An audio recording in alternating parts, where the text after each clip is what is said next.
Hello, good evening and welcome to India Voice Fest 2022। आज है 5 दिसंबर 2022 और आज है पहला दिन इस भारत की वॉइस एक्टिंग इंडस्ट्री के इस महापर्व का। देखिए, महापर्व हम कह रहे हैं, फेस्टिवल कह रहे हैं, India's biggest voice industry festival, बल्कि मैं मानता हूं कि कई मायनों में ये भारत का ही नहीं बल्कि विश्व के जो है सबसे बड़े पर्वों में से एक है when it comes to the voice acting industry. पर इसे ये दर्जा दिया किसने है? इसे ये दर्जा आपने दिया है, जो सैकड़ों हज़ारों लोग जो इस सफ़र में मेरे साथ जुड़े हैं। कुछ दिन पहले मैंने एक पोस्ट डाली थी आई थिंक इंस्टाग्राम पर कि अकेला ही चला था जानिबे मंजिल मगर लोग मिलते गए और कारवां बनता गया। तो आई थिंक ये मैंने बहुत दिल से ये बात कही थी क्योंकि कई साल पहले जब इंडिया वॉइस फेस्ट की नींव रखी गई थी मेरे दिल के एक कोने में, और जब हमने इस कार्यक्रम की शुरुआत करने की कोशिश की थी, तब मैं नहीं जानता था कि क्या एक भी शख्स इस कार्यक्रम में हमारे साथ जुड़ेगा। क्या इस विजन, इस सपने को साकार करने में एक इंसान भी साथ देगा। और कहते ना, जब ऊपर वाला देता है तो छप्पर फाड़ के देता है। एक नहीं, 10 नहीं, 100 नहीं, हज़ारों लोग इस मुहिम में, इस प्लेटफ़ॉर्म को बनाने में जुड़ गए और आज इंडिया वॉइस फेस्ट मेरा नहीं रहा। आज इंडिया वॉइस फेस्ट हम सबका हो गया है, आपका हो गया है, आपका हो गया है। देश के छोटे-छोटे शहरों, कस्बों में रहने वाले लोगों का हो गया है, जिन्हें इस कला में रुचि है, जिन्हें वॉइस एक्टिंग से मोहब्बत है, जो voice over artist, dubbing artist से मोहब्बत करते हैं, जिन्होंने हमें इतना प्यार दिया, इतना सराहा कि आज ये कार्यक्रम साल दर साल बड़ा होते जा रहा है। पर एट द सेम टाइम ये उतना ही छोटा है जितना तब था जब हमने इसकी शुरुआत की थी। It was just an idea whose time had come, and I think that is the reason why India Voice Fest has become such a big success in the hearts of the hundreds and thousands of people who follow this program, who support this program. So तहे दिल से आप सभी को बहुत बहुत बहुत बहुत थैंक यू। आप में से जो लोग मुझे यानी दर्पण को जानते हैं, आप जानते हैं कि आई like to say my thank yous in the beginning and not in the end. तो अंत में धन्यवाद देना मुझे पसंद नहीं है क्योंकि मुझे ऐसा लगता है कि कहीं ना कहीं उसकी वैल्यू कम हो जाती है। तो आज इंडिया वॉइस फेस्ट 2022 हमारे इस कार्यक्रम के 5वें संस्करण में, the 5th edition of India Voice Fest, which started in 2018 as with a dream to bring all stakeholders of the voice industry together, which began with voiceover artists and dubbing artists, and today has in its fold sound engineers, translators, dubbing directors, audio producers, podcasters, studio owners, everyone and anyone who loves the craft of voice acting। तो इस पूरे platform में जिन लोगों का साथ रहा है, जिन लोगों का सहयोग रहा है, जिनका प्यार रहा है, उनका अगर नाम लेने जाऊं तो आई थिंक बहुत वक्त लग जाएगा।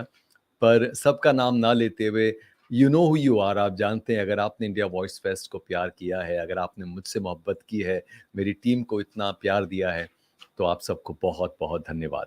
वैसे इतने बड़े कार्यक्रम को साकार करने में बहुत संसाधनों की ज़रूरत होती है जो हमारे पास ज़्यादातर होते नहीं हैं। पर जो संसाधनों की या रिसोर्सेज की कमी होती है उसे हम पूरा करते हैं अपने जज्बे से, अपने दृढ़ संकल्प से, अपनी टेनेसिटी से, अपने परसिवियरेंस से। हमने महीनों से दिन रात इस कार्यक्रम को साकार करने के लिए मेहनत की है और आज हम आपके सामने हैं। आज पहला दिन है और ये साल बहुत ख़ास है क्योंकि आप सब जानते हैं कि इस साल आवाज़ें फिर मिलेंगी। 3 सालों के बाद इस बार इंडिया वॉइस फेस्ट 2022 में सैकड़ों इंडस्ट्री के लोग एक साथ आकर मिलेंगे, रूबरू होंगे, गले मिलेंगे, हाथ मिलाएंगे। और मेरी तो ये इच्छा है कि जितने सैकड़ों लोग इस बार आएंगे रंग शारदा में 11 तारीख को, आप में से हर एक से मैं गले मिलूं, हर एक से हाथ मिलाऊं और हर एक को थैंक यू बोलूं। पर इस वक़्त एक सबसे बड़ा थैंक यू जाता है मेरी टीम को, क्योंकि उनके बिना ये कार्यक्रम होना संभव नहीं है।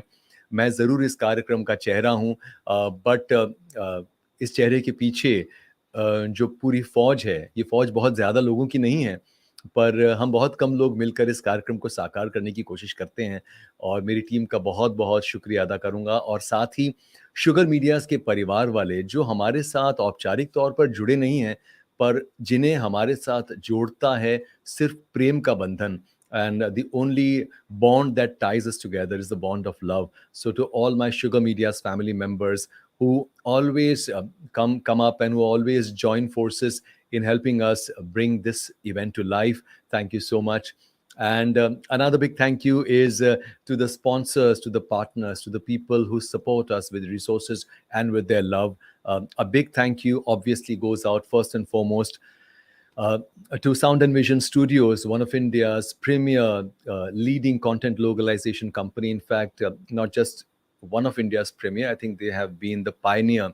Uh, उनके साथ मैंने अपने करियर की शुरुआत की थी, तो आप समझ सकते हैं कि उनका महत्व मेरी ज़िंदगी में और इस इंडस्ट्री की ज़िंदगी में और इस इंडस्ट्री में कितना है।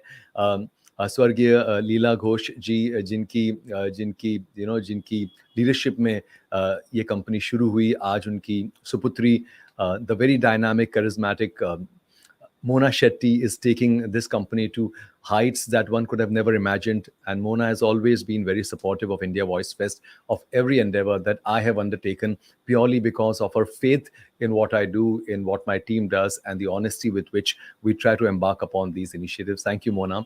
And I would also like to thank Rajshri Sharma from Audio Magic. Rajshri, like I've always said, is like one of those silent supporters. She's a pillar of strength. We never talk, we hardly talk, but she just tells me one thing: whatever you do, I'm always with you. And for the last few years, Audio Magic has been staunchly with us, with India Voice Fest in every way possible. And I thank you, Rajshri, Tarun, and your team. स्वर्गीय BN Sharma ji, उनका आशीर्वाद बहुत है audio magic की team पर, हम सब पर. Thank you everyone, thank you all of you for always supporting India Voice fest. And उसके अलावा इंडस्ट्री के जितने भी दोस्त हैं, जो बड़े दिग्गज कलाकार हैं, इतने बड़े-बड़े नाम हैं, इनके नाम मैं नहीं इसलिए नहीं ले रहा हूँ क्योंकि मैं किसी का नाम छूट ना जाए और कोई बुरा ना मान जाए. पर I want to thank each one of you who have always been by my side. Thank you so much. हमारे जो सपोर्टर्स हैं, सी शार्प रिकॉर्डिंग स्टूडियो, बहुत प्यारे लोग हैं. पुणे में उनका स्टूडियो था, बम्बई में भी उन्होंने एक स्टूडियो, मुंबई में एक स्टूडियो शुरू किया है. C sharp recording studio, please follow them. उनका बहुत-बहुत धन्यवाद. इस बार नए हमसे जुड़े हैं दी आर्क ऑडियो, नासिक के ये स्टूडियो हैं, और विपुल पाठक आई थिंक इसे चलाते हैं. और Vipul and the Ark Audio, thank you so much for supporting India Voice Fest. One of my very dear friends, Ronnie Govias, जो इस इंडस्ट्री के नहीं हैं, who runs Skylink Freight and Forwarders, one of India's largest freight forwarding companies. He's always given his love, supported India Voice Fest. Thank you, Ronnie. And I think ये जो thank you की फहरिस्त है, thank you की list है, बहुत लंबी है. मेरे परिवार का नाम इसलिए नहीं ले रहा हूँ क्योंकि उनका नाम तो मेरे दिल में है, और उनके सपोर्ट के बिना, उनके प्यार के बिना एक कदम भी उठाना मेरे लिए नामुमकिन सा है. सो थैंक यू. और वो बड़े प्राइवेट किस्म के लोग हैं, और वो जानते हैं कि मेरे दिल में उनके लिए प्यार है. So they don't really require me to say it on a public forum. Thank you so much. And yeah I guess I am sure मैं कई नाम भूल गया हूँ, बट मैं बहुत नर्वस हूँ इस वक्त क्योंकि बड़े अरसे बाद में हम ये कर रहे हैं. और आज का ये दिन बड़ा अहम इसलिए भी है क्योंकि आज से ठीक एक साल पहले 2021 5 दिसंबर को भी मैं आपके सामने इसी तरह आया था. और आप में से कई लोग जानते हैं कि उस वक्त मेरी ये बुलंद आवाज़ मेरे साथ नहीं थी. और I think many of you know that I suffered a major vocal health issue last year. और बल्कि इंडिया वॉइस फेस्ट से कई दिन पहले मुझे बताया गया था कि I have a major vocal health issue and I need to get a surgery done on my vocal cords, which was very risky, very fragile, and the doctor had suggested that I cancel the event and I go in for a surgery. But I was very, very clear that nothing will come between the event. And मैंने पूरी शिद्दत से कोशिश की कि इस कार्यक्रम को पूरा करूं, और कार्यक्रम पूरा होने के अगले ही दिन मुझे अस्पताल में भर्ती किया गया, और उसके 2 दिन बाद मेरी सर्जरी हुई. और आप सबकी दुआओं और प्यार की वजह से आज मेरी वही आवाज़ फिर से मेरे साथ है, and all is well and God has been very kind. So that's again one reason why this year is very special, क्योंकि इस साल मैं अपनी उसी आवाज़ के साथ आपके सामने हूँ और आपको बोर करने आया हूँ और आपको पका रहा हूँ। पर बहुत जल्दी ये ख़त्म हो जाएगा, घबराइए मत। तकलीफ़ ज़्यादा टाइम रहती नहीं है और मेरा ये भाषण भी ज़्यादा टाइम नहीं रहेगा। वैसे हम 11 तारीख को फिर मिलेंगे। आई होप आप में से कई लोग 11 तारीख को रंग शारदा ऑडिटोरियम में ग्रैंड फिनाले के लिए आ रहे हैं। तब आपको फिर से ये भाषण सुनना पड़ेगा, पर संक्षेप में, ब्रीफ में, ज़्यादा वक़्त नहीं लूँगा। उस दिन हमारे पास टाइम है भी नहीं, क्योंकि बहुत कुछ है करने को और बहुत कम टाइम है। सो इस वक़्त और आप में से कई लोग, सैकड़ों लोग जुड़ चुके हैं फ़ेसबुक पर, यूट्यूब पर। सो मैं एक बात, आई थिंक आखिर में मैं एक बात ज़रूर कहना चाहूँगा कि हमने कुछ दिन पहले एक डिसीज़न लिया कि हम इस ऑनलाइन इवेंट, जो ऑनलाइन सेशंस हैं 6 दिन, हम इन्हें ज़ूम पर नहीं कंडक्ट करेंगे, बल्कि इन्हें हम फ़ेसबुक और यूट्यूब पर लाइव स्ट्रीम करेंगे। ये डिसीज़न मैंने लिया है और इस डिसीज़न का की पूरी ज़िम्मेदारी मुझ पर है। मैं जानता हूँ कुछ लोगों ने सिर्फ़ ऑनलाइन ये कार्यक्रम देखने का टिकट लिया है, और मैं समझता हूँ कि हमने पूरी कोशिश की है कि उस टिकट के बदले जो गिफ्ट हैम्पर उन्हें मिला है, या जो मौके मिले हैं उन्हें टैलेंट हंट में पार्ट लेने के, अवार्ड्स में पार्ट लेने के, मैं उम्मीद करता हूँ कि आप उन मौकों की कदर करेंगे, और आप इस बात की भी कदर करेंगे कि जो हमारे बड़े-बड़े दिग्गज इस कार्यक्रम में जुड़ रहे हैं, उन्होंने मुझसे ये कहा, उनमें से कई लोगों ने, कि इसे यूट्यूब और फ़ेसबुक पर अगर स्ट्रीम करें ऑनलाइन सेशंस को, तो ज़्यादा से ज़्यादा लोगों तक ये लर्निंग्स, ये टीचिंग्स पहुँच पाएँगी। तो अगर आपको लगता है कि मैंने गलत किया है, तो मैं आपसे एक क्षमा माँगता हूँ, और अगर आपको लगता है कि ये ठीक है, सही है, तो प्लीज़ आप हमारा साथ दीजिए और इस कार्यक्रम में हमारे साथ इसी जोश और खरोश के साथ जुड़े रहिए। वैसे 7वें दिन यानी 11 तारीख को obviously you need a ticket to be a part of the grand finale और to be a part of the dinner party. कोशिश कीजिए कि आप जो भी है इंडस्ट्री में, बड़े हैं, छोटे हैं, कोशिश कीजिए, गेट अ टिकट। एक बहुत छोटी-सी चीज़ है, it's a symbolic gesture of support, क्योंकि इस कार्यक्रम को ऑर्गेनाइज़ करने में बहुत संसाधन लगते हैं, चाहे वो धन धन के संसाधन हो या मेहनत हो, अ, मतलब लाखों करोड़ों की मेहनत लगती है इस तरह के कार्यक्रम को ऑर्गेनाइज़ करने में। तो ये जो एक नॉमिनल फ़ी हम टिकट की लेते हैं, अगर आप वो पिकअप कर लेंगे, तो शायद कहीं न कहीं हमें ऐसा लगेगा कि आप हमारी हमारी इस मेहनत की इज़्ज़त कर रहे हैं। ख़ैर, आप में से कई लोग ऑलरेडी जुड़ चुके हैं, और जो कुछ नहीं जुड़े हैं, मैं चाहूँगा कि आप आने वाले टाइम में जुड़ जाएँ। और आज की जो शुरुआत है, ऑलरेडी काफ़ी वक़्त ले लिया है मैंने, क्योंकि we have everything lined up. As all of you know, the schedule has been shared with you. We have some amazing sessions lined up today, और मेरे इस व्याख्यान के बाद कुछ महान दिग्गज लोग इंडस्ट्री के आएँगे आपसे बातें करने, जिन्हें आप सुनना पसंद करेंगे। और कुछ बहुत ख़ास चीज़ें हैं, बट वो मैं थोड़ी देर बाद में शेयर करूँगा। हर साल की तरह इस साल भी हमारे कुछ चाहने वालों ने हमारे लिए, और हम भी उनके चाहने वाले हैं, हमारे लिए बहुत प्यारी कुछ चीज़ें की हैं, कुछ केक्स आई हैं, और हर साल की तरह इस साल भी मैं आपके साथ वो केक कट करूँगा, और हर साल की तरह इस साल भी मैं आपको केक नहीं भिजवाऊँगा, और हम ही लोग उस केक को ख़त्म कर लेंगे और एन्जॉय करेंगे। और हम बहुत मीन हैं और बहुत चीप हैं, but that's how we are. क्योंकि अगर आपको ये केक खानी है, तो आपको हमारे ऑफ़िस आना पड़ेगा, और वो भी आज की तारीख में, रात से पहले, क्योंकि कल तक जो है केक खत्म हो जाएगी। तो थोड़ी देर बाद में करें, है ना? थोड़ी देर बाद में we'll do this cake cutting in some time. And yeah, and we are all delighted to welcome all of you. So please show us your love on Instagram and Facebook and YouTube, and follow India Voice Fest on Instagram, Facebook and YouTube, and tell everyone that we are streaming live on YouTube and Facebook. और अगर आज नहीं जुड़े हैं, तो आप इस stream को बाद में देख सकते हैं, और कल भी जुड़ सकते हैं, परसों भी जुड़ सकते हैं, रोज जुड़िए, और रोज ये लिंक अलग होगा। तो इसके लिए एक सिंपल समाधान ये है कि आप हमारे YouTube अकाउंट को जो है सब्सक्राइब कर लें, YouTube चैनल को, और हमारा वो बेल आइकन दबा दें, तो हर रोज जो है इस कार्यक्रम की जो इंटीमेशन है वो आपको मिल जाएगी एक नोटिफिकेशन के तौर पर।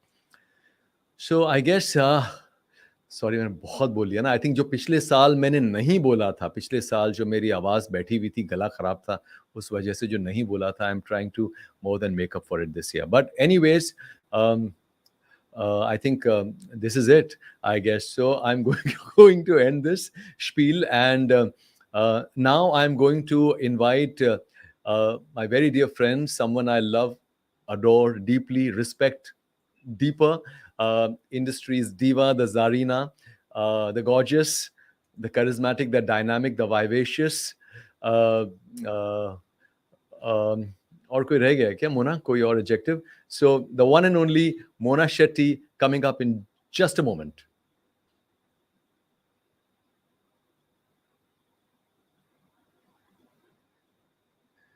अरे स्वीपर डाल.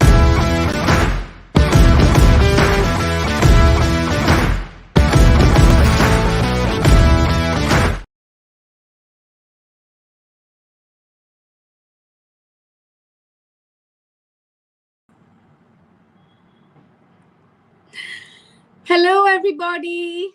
Darpan, you are so embarrassing. Uff, इतनी सारी चीजें, मतलब ढूंढ के कहाँ से निकालते हो तुम इतने सारे adjectives. But anyway, warm welcome to all of you to India Voice Fest 2022. It's that exciting time of year again. मैं हमेशा दर्पण से कहती हूँ कि यार ये दिसंबर लगता है जैसे पता नहीं कितना excitement है. There's so much to look forward to because अभी हाल ही में last week हमारा just deep.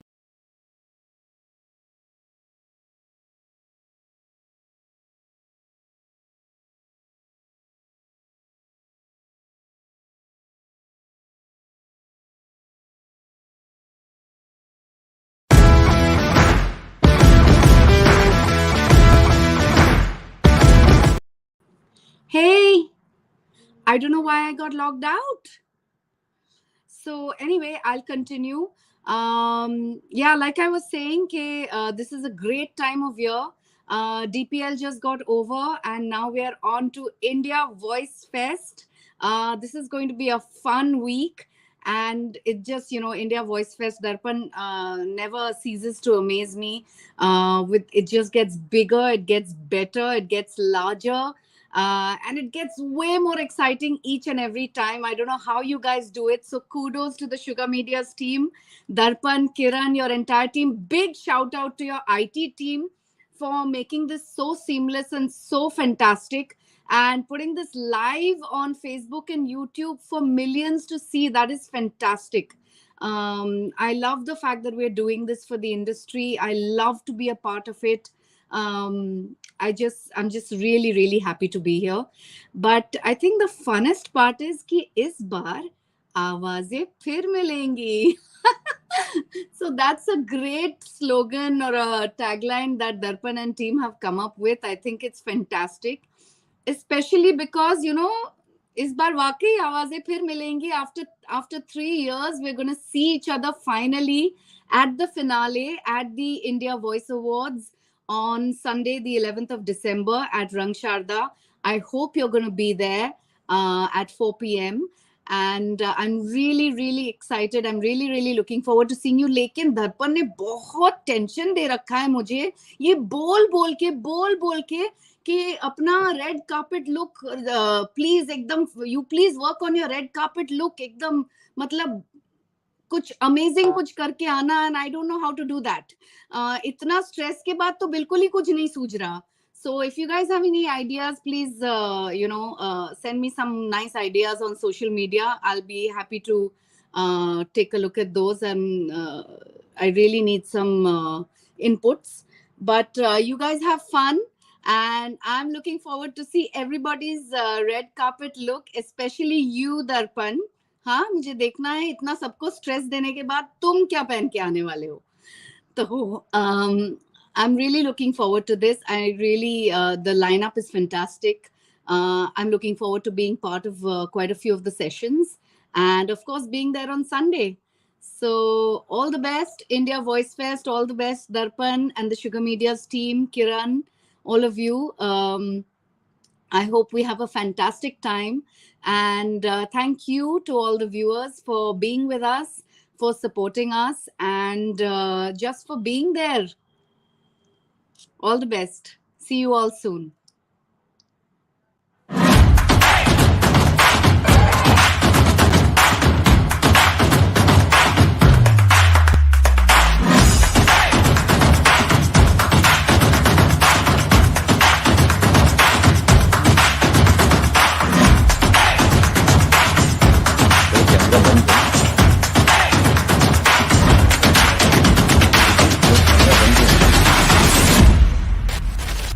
नहीं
Thank you, Mona. Thank you for those lovely, lovely, lovely words.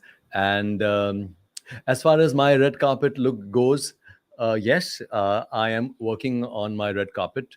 कुछ designers से बात की है. Let's see which one of them comes up with the right outfit. कुछ वक्त लग सकता है, साल 6 महीने लग सकते हैं, 1.5 2 साल लग सकता है. इसके लिए I'm not waiting for that, and I'll just come up with whatever I have. But Mona, I am very excited to see your red carpet look, and each one of you who is watching this, remember that the India Voice Fest grand finale is not an ordinary event. There is going to be a huge red carpet, and each one of you is expected to walk on that red carpet and to wear a fantastic red carpet look. Don't wear red. That is not the meaning of red carpet look. Means wear something fantastic. Wear your finest. अपनी शादी के कपड़े पहनाओ, या फिर अगर आपको लगता है शादी के कपड़ों से कुछ खौफनाक यादें ताज़ा होती है तो वो मत पहनो, कुछ और पहन लो, but wear something nice. Any Anyways, thank you, Mona. And now I'm going to invite my dear friend and the charming, the cutest, the ever smiling, doston ki dost, the one and the only Rajashri Sharma from Audio Magic to share her thoughts on this edition of India Voice Fest.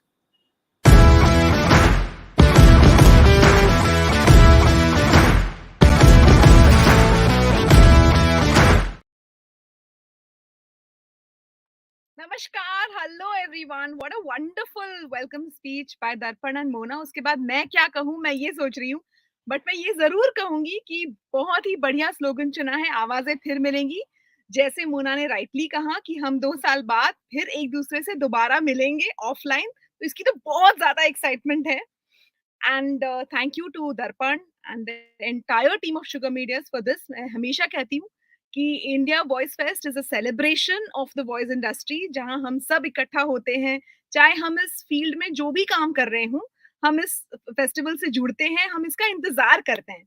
और आप सभी को तो सिर्फ ये ये हफ्ता दिखेगा कि हाँ, इस हफ्ते हम इंडिया वॉइस फेस्ट में हैं, बट मुझे पता है कि बाकी के 300 प्लस डेज ये लोग कितनी मेहनत करते हैं ताकि ये हम सबका एक ये फेस्टिवल है, हमारा सेलिब्रेशन है, ये सच हो, ये साकार हो. So thank you so much. Thank you Kiran, thank you Darpan and thank you to the whole team. हम तो बहुत ज़्यादा एक्साइटेड हैं और इस बार का लाइनअप देखकर तो मज़ा ही आ गया. कुछ बहुत ही अद्भुत इवेंट्स रखे हुए हैं and the grand finale of course. और रेड कार्पेट का तो मुझे पता चला, मैं दर्पण और मोना दोनों का लुक आपको अलग-अलग भेज दूँगी. तो उसका इंतज़ार कीजिएगा और उस दिन भी हम आपका इंतज़ार करेंगे, तो हमसे जुड़िए, हमसे मिलिए और इस महान सेलिब्रेशन का हिस्सा बनिए. तो मैं यही कहूँगी, India Voice fest welcome all of you हम सबकी तरफ से, और हम भी इसमें जुड़ेंगे. And let's make it a grand success and let's enjoy this celebration. Thank you so much.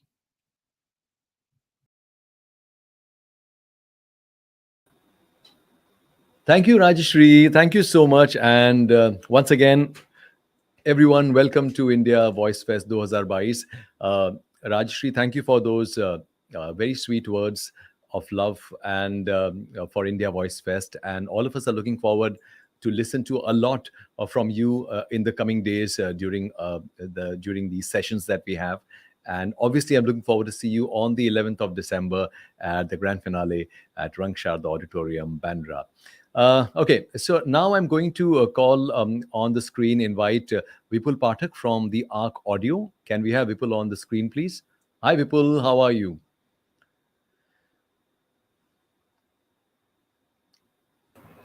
Hello. Vipul, एक second, आपकी आवाज नहीं आ रही है. Let me just get this checked. I can't hear Vipul. Just give me one moment, Vipul. Just let me get this sorted. Hello. Am I audible now? Vipul, can you say something? Am I audible now? Okay, Hello? I can't seem to hear Vipul though. Hello. You can hear him, but I can't hear him. Just one Hello? moment, Vipul. Sorry, there's something, day one hai, so I think these things are no problem. absolutely normal for it to happen. So, okay, let me do one thing, Vipul. मैं जुगाड़ use करता हूँ. And can you hear me now? I can hear you. Am I audible now? Hello. Okay, Vipul, thank you for joining us, and Vipul, thank you for supporting India Voice Fest this year. आप सबको बता दूं कि Vipul runs the ARC Audio, which is Nasik's first 5.1 recording studio, and Vipul has done his audio engineering, sound engineering from A.R. Rahman's KM Conservatory, Chennai, if I'm not wrong, Vipul. Yeah. And जिंदगी में खुशी ही सब कुछ नहीं होती है, इसलिए विपुल ने हाल ही में शादी कर ली है. So Vipul, would you want to say something about India Voice Fest and your association, please? Yeah, I'm really excited about India Voice Fest 2022. This is our first event we are sponsoring in lifetime. So I'm really excited to be there and उस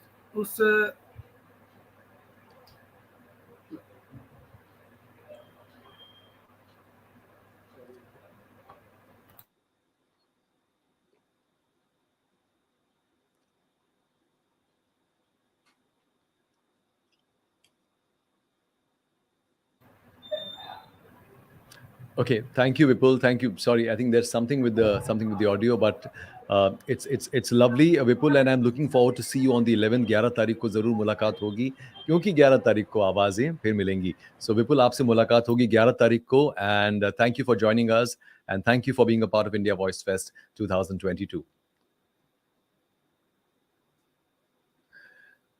So ये थे विपुल पाठक from the Arc Audio. So if you are in Nasik and if you're looking at a lovely studio, you know where to go. अब हमारे साथ जुड़ रहे हैं C Sharp Recording Studio से अंकिता और Rohit. Can we have them on the screen, please? Hello. Hi, Ankita. Hi, how are you? Is Rohit also joining us? Okay. Yeah. So only Ankita, welcome to India Voice Fest 2022, and thank you for supporting the event again this year. And all of you know that C Sharp Recording Studio is from Pune, and they have recently started a studio in Mumbai. Congratulations on that. So, over to you, Ankita. Yeah, so India Voice Fest case मतलब 3 साल से हम जैसे जैसे हो रहे. Last time Pune में new studio हो गया. This year again we have a studio in Bombay. So आपके साथ जुड़ के बहुत ही अच्छा लगता है. उसके साथ हमारा भी प्रोग्रेस होता है. Hello hello hello hello hello. ये सबसे खूबसूरत बात है इस तरह के प्लेटफॉर्म की, अंकिता की. हाय, कैन यू हियर मी? या Can you guys hear me? Lovely. So Ankita, मैं कह रहा था कि इस तरह के प्लेटफॉर्म की ये सबसे खास बात ये होती है कि जो भी लोग इस तरह के कार्यक्रम में या इस तरह के मंच से जुड़ते हैं, आई थिंक हम सब एक दूसरे को बेहतर जानने लगते हैं. अगर आप एक रिकॉर्डिंग स्टूडियो हैं तो you get access to voices and voices get access to you, and I think that's a fantastic situation to be in. So thank you, Ankita. Thank you, Rohit, for being a part of India Voice Fest, and I'll see you on the 11th. I'm not sure if you are coming on the 11th because I was told that you guys are traveling, but if you can, please be there on the 11th. Yes, sure. Thank you.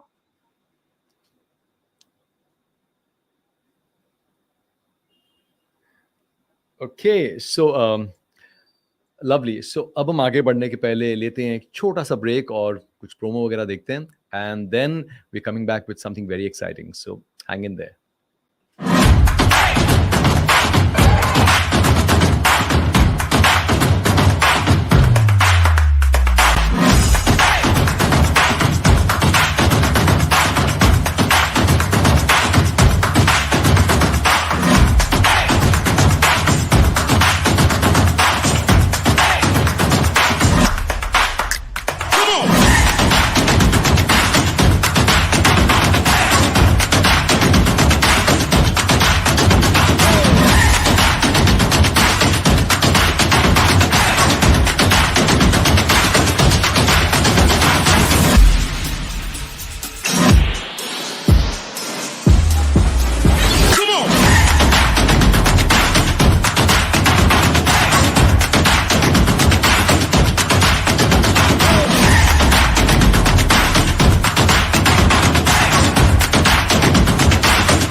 Hello and welcome back to India Voice Fest 2022। आज है पहला दिन यानी 5 दिसंबर 2022 और एक हफ्ते का ये पर्व, ये महोत्सव, ये समारोह है India's biggest voice industry festival, the Indian voice industry conference and awards. ये कार्यक्रम शुरू हुआ था आज से 5 साल पहले 2018 में। एक छोटी सी पहल पद्मश्री अमीन सयानी जी ने हमें आशीर्वाद दिया और उनके आशीर्वाद के साथ हमने इस कार्यक्रम की शुरुआत की और आज 5 साल बाद 2022 में हजारों लोग इस कार्यक्रम से जुड़ चुके हैं। पूरी इंडस्ट्री, ना सिर्फ मुंबई में बल्कि देश के कोने कोने से लोग, छोटे शहरों से, कस्बों से, उत्तर दक्षिण पूरब पश्चिम, हर जगह से लोग जुड़ चुके हैं इंडिया वॉइस फेस्ट के साथ। और उनका ये जुड़ना ये दर्शाता है कि वॉइस एक्टिंग की जो कला है, वॉइस एक्टिंग की जो एक क्राफ्ट है, इसकी ख्याति, इसकी पहुंच इस कहाँ कहाँ तक है। और आज ये इंडस्ट्री इतनी बड़ी हो चुकी है कि आज इसके चाहने वाले हजारों में नहीं, लाखों करोड़ों में हैं। उन्हीं चाहने वालों के जो आइडल हैं, यानी जिनके चाहने वाले लाखों करोड़ों हैं, उनमें से कुछ आज मेरे साथ हैं इस सेगमेंट में जिसका नाम है hello stars, where I am going to talk have a quick chat with some of our biggest stars of the Indian voice industry. सबसे पहले मेरे साथ हैं the veteran voice artist, award winning voice Neshma Chimburkar. Can we have Neshma on screen please? Yay! Hi, Darpan. Neshma, Can you hear hi. me? Neshma, I can't hear Neshma. Can you just put that on? Can't hear me. Neshma, hi. Can you Hello, hear? hello. Hi, can you hear me? I can hear you. Absolutely. Okay, thank God. Neshma, welcome to India Voice Fest 2022 and मुझे बताया गया था कि नेश्मा की तबीयत ठीक नहीं है and she has cough and cold. पर देखिए, अगर सर्दी जुकाम में ऐसी आवाज है तो आप सोचिए जब सर्दी जुकाम नहीं होता है तब कैसी आवाज होती है। मैं इनफैक्ट तुमको बोलने वाली थी कि मैं नहीं आती, but then I thought I don't want to miss this opportunity and since it is online, so yes, I have to join this. So thank you so much for inviting me here. You guys are doing I mean, this is so great, yaar. I mean, 2022 India Voice Fest 2022 आवाजें फिर मिलने वाली है. I'm so excited for 11th. हम सब साथ मिलने वाले हैं, साथ होंगे after almost like 2 years, right? 2019 में हम लोग मिले थे. 3 साल बाद, क्योंकि हम 3 साल बाद. 2019 में मिले थे और 3 साल यस. बाद आवाजें फिर मिलने वाली हैं। एब्सोल्युटली। और बिल्कुल. मैं आप सबको बताऊं कि नेश्मा इंडिया वॉइस फेस्ट के पहले संस्करण से यानी फर्स्ट एडिशन से हमारे साथ हैं। इनफैक्ट मुझे याद है जब शुरू में बिल्कुल, नानावटी कुछ एक से. चुनिंदा जो दिग्गज आर्टिस्ट है जिनसे मैंने बात की थी उनमें से एक नेश्मा भी थी। और थैंक उस दिन, वो दिन है और आज का दिन है। She has never said no for anything related to India Voice Fest. और मैं समझता हूँ कि पिछले कुछ सालों में इंडिया वॉइस फेस्ट ने भी एक अच्छा रोल प्ले किया है बिल्कुल. नेश्मा की पहुंच को पूरे देश और देश के बाहर पहुंचाने में। So I am sure that I am sure that you appreciate the fact of कि कोर्स, इस तरह का मंच कितना इम्पोर्टेंट है हम सब के लिए, हम हमारे सबके चाहने लिए. वालों तक पहुंचने के लिए। बिल्कुल, बिल्कुल. मैंने आई थिंक लास्ट टाइम जब कैरेक्टर वॉइसिंग के ऊपर हम जब एक सेशन था जिसमें मैं और विनोद सर थे, विनोद कुलकर्णी जी, तभी मैंने कहा था कि thanks to India Voice Fest की हमारी आवाज़ को एक चेहरा दे दिया है। आज सब लोग जानने लगे हैं कि who is the voice behind voice of black window या चीची या व्हाटएवर जो भी फेमस कैरेक्टर्स जो मैंने प्ले किए हैं। So yes, all thanks to India Voice Fest. तुम बहुत अच्छा कर रहे हो एंड मैं चाहूँगी कि इंडिया वॉइस फेस्ट ऐसे ही दुगनी चौगनी तरक्की करे दिन ब दिन. And again the talent hunt which you guys are doing, it is so nice. Because मैं भी क्लासेस लेती हूँ वॉइसिंग के, वॉइस एक्टिंग के, एंड मैं देखती हूँ लिटरली इंडिया के कोने कोने से बच्चे इतने टैलेंटेड हैं. लाइक फ्रॉम झारखंड है, बिहार है, आसाम है, इतने टैलेंटेड बच्चे हैं. और बहुत अच्छा लगता है जब वो सब यहाँ आपके टैलेंट हंट में हिस्सा लेते हैं, विनर्स बनते हैं. You know, you guys are doing great. I'm totally at loss of words, but great, Darpan and Kiran and whole entire like Sugar Media's team. Love you guys. मतलब thank you Neshma. बहुत but I अच्छा think कर. I very strongly believe that it is all of us. I think ये हम कुछ लोगों की बात नहीं है, सारे लोग जो जुड़े हैं, including you obviously, who has been This such a is the staunch supporter. only this is the only festival, I mean, jo after again like DPL hua, it's the dubbing premier league and India voice fest, हम हमेशा दिसंबर की राह देखते हैं, दिसंबर धमाका जो है, जो DPL से स्टार्ट हुआ, अभी आपका इंडिया वॉइस फेस्ट है, फिर हम भी हमारे जो समा करके समा ऑडियो प्लेज हैं, audio dramas, we are going to go live on stage, मतलब audio dramas on stage in Delhi on the how 20th amazing. of, yes, this is the first time it's happening, me and Saptrishi Ghosh, हमारा जो Sama करके जो हमारी team है, with all the students, and we are going to give a live performance of audio dramas, आवाज के जरिए magic दिखाने वाले हैं on stage in Delhi, so it's ये how lovely Neshma. December my धमाकेदार बेस्ट होने वाला विशेस। है। अगर आप लोग Thank दिल्ली you. में हैं तो प्लीज ये जो इवेंट है जिसके बारे में नेश्मा बता रही हैं, जरूर जाइएगा, because if she is a part of something, I can assure you that it will be fantastic. Online भी देख सकते हैं। अरे शाबाश। यस। मैं क्वाइट नेश्मा, इंस्पायर्ड सिंस हूँ you R India also voice fest से। since you're also a very popular trainer, but I'm sure इतने सैकड़ों हजारों लोग इस कार्यक्रम को देखने वाले हैं। अगर मैं आपसे पूछूं, आपकी टॉप फ्यू टिप्स क्या होंगी उन लोगों के लिए जो इस काम में आना चाहते हैं, इस कला को सीखना चाहते हैं, या इस प्रोफेशन में आना चाहते हैं? What would be your tip और your advice to youngsters coming into this industry? सबसे पहले तो पेशेंस रखो भाई, ऐसे मत समझो कि मुंबई आते ही आप स्टार बन जाओगे, नहीं, हैव लॉट्स ऑफ पेशेंस, हमें भी बहुत साल लगे हैं, वी स्टार्टेड फ्रॉम क्राउड, फिर छोटे छोटे कैरेक्टर्स, फिर ये, so please have patience and have self confidence. ऐसा नहीं कि 2-4 महीने काम नहीं मिला तो बस नहीं, मैं थक गई या मैं थक गया, अभी आगे कुछ नहीं हो सकता, अब डिमोटिवेट मत होना, कीप योर स्पिरिट्स हाई, आज नहीं तो कल, ये हमारी इंडस्ट्री ऐसी है कि आज काम है कल नहीं है, but you have to keep going, you have to be strong, so patience is very very important, अपने टैलेंट पे भरोसा, सेल्फ कॉन्फिडेंस, ओवर कॉन्फिडेंट नहीं। एंड एक और बात जो अभी मैं बोलने वाली हूँ, कल से मुझे जुकाम है, शायद मैं एक स्टूडियो गई थी परसों, उसके बाद मेरा थ्रोट इन्फेक्शन हो गया, and see it's the moral responsibility of the artist, अगर हम बीमार हैं तो प्लीज, कल का रिकॉर्डिंग मैंने कैंसिल कर दिया, I am not going to any other studios, I am just doing it from my home setup, so please ये एक मॉरल रिस्पॉन्सिबिलिटी करके सोचिए, अगर आप बीमार हैं तो प्लीज आप माइक के सामने मत जाइए, क्योंकि हम हेडफोन्स बदल सकते हैं, माइक हम चेंज नहीं कर सकते, तो एक छोटा सा टिप ये देना चाहूंगी प्लीज, और क्लाइंट्स को भी बोलूंगी आप किसी को फोर्स मत कीजिए, because of weather is so bad now, so please ये याद रखिए, और बस कॉन्फिडेंस रखिए एब्सोल्युटली। अपने आप पर, sky is the limit for you, and keep on how brushing your skills, how ऐसे हाउ नहीं कि वंडरफुल। आई थिंक जो 2-3 चीजें आपने खासकर बताई हैं कि have patience, believe in yourself and keep brushing your skills, and I think these are absolutely precious nuggets of wisdom coming from such a veteran voice talent.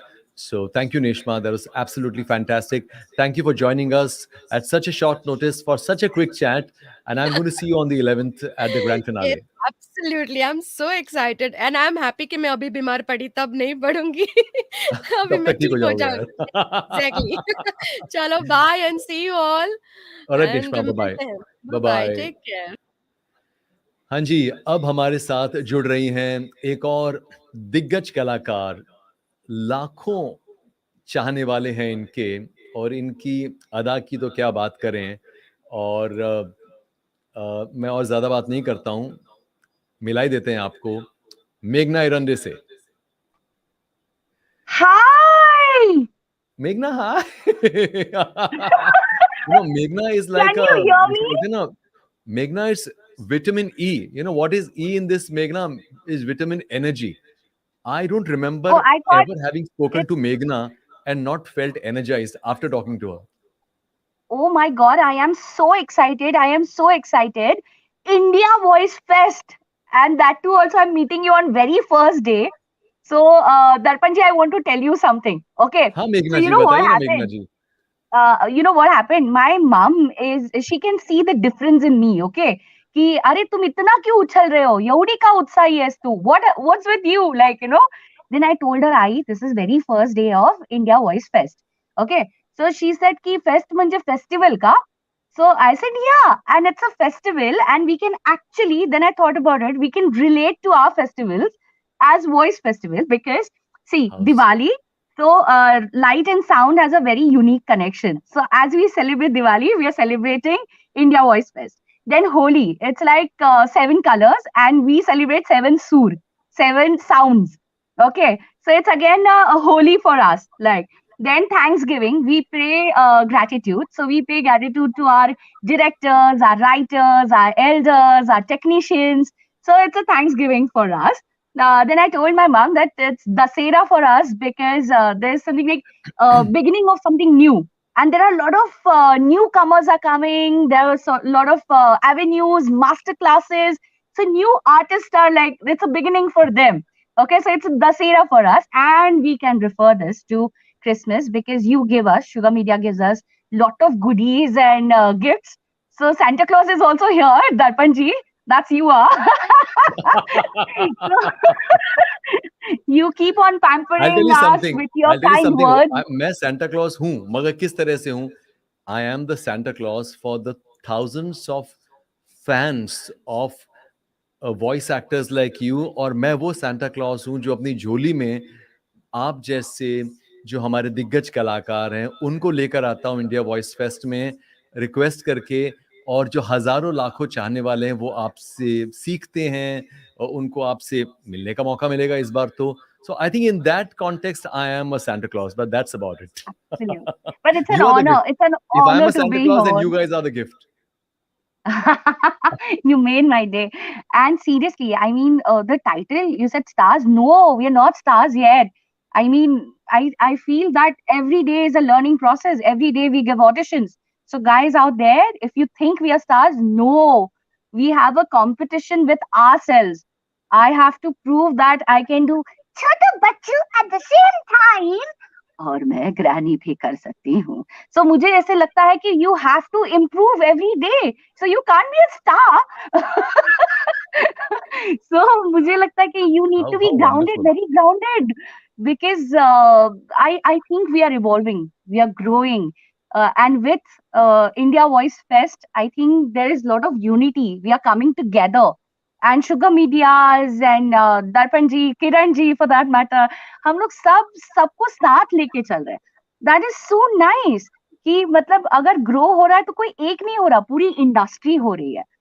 And we all are like so excited कि okay this is that year, मतलब time of the year where everybody is together, something new is happening, and it's not easy at all. It's a huge thing because every day you're giving us something new, and you're not even repeating whatever happened last year or maybe before that. You're creating something new every time, and it's a lot of information that we are getting about voice industry. And I think because of this, I think it's a milestone, India Voice Fest, and the tag which you've given, आवाजें फिर मिलेंगे. So ये आवाजें नई भी है, पुरानी भी है. So आवाजें मिल रही है.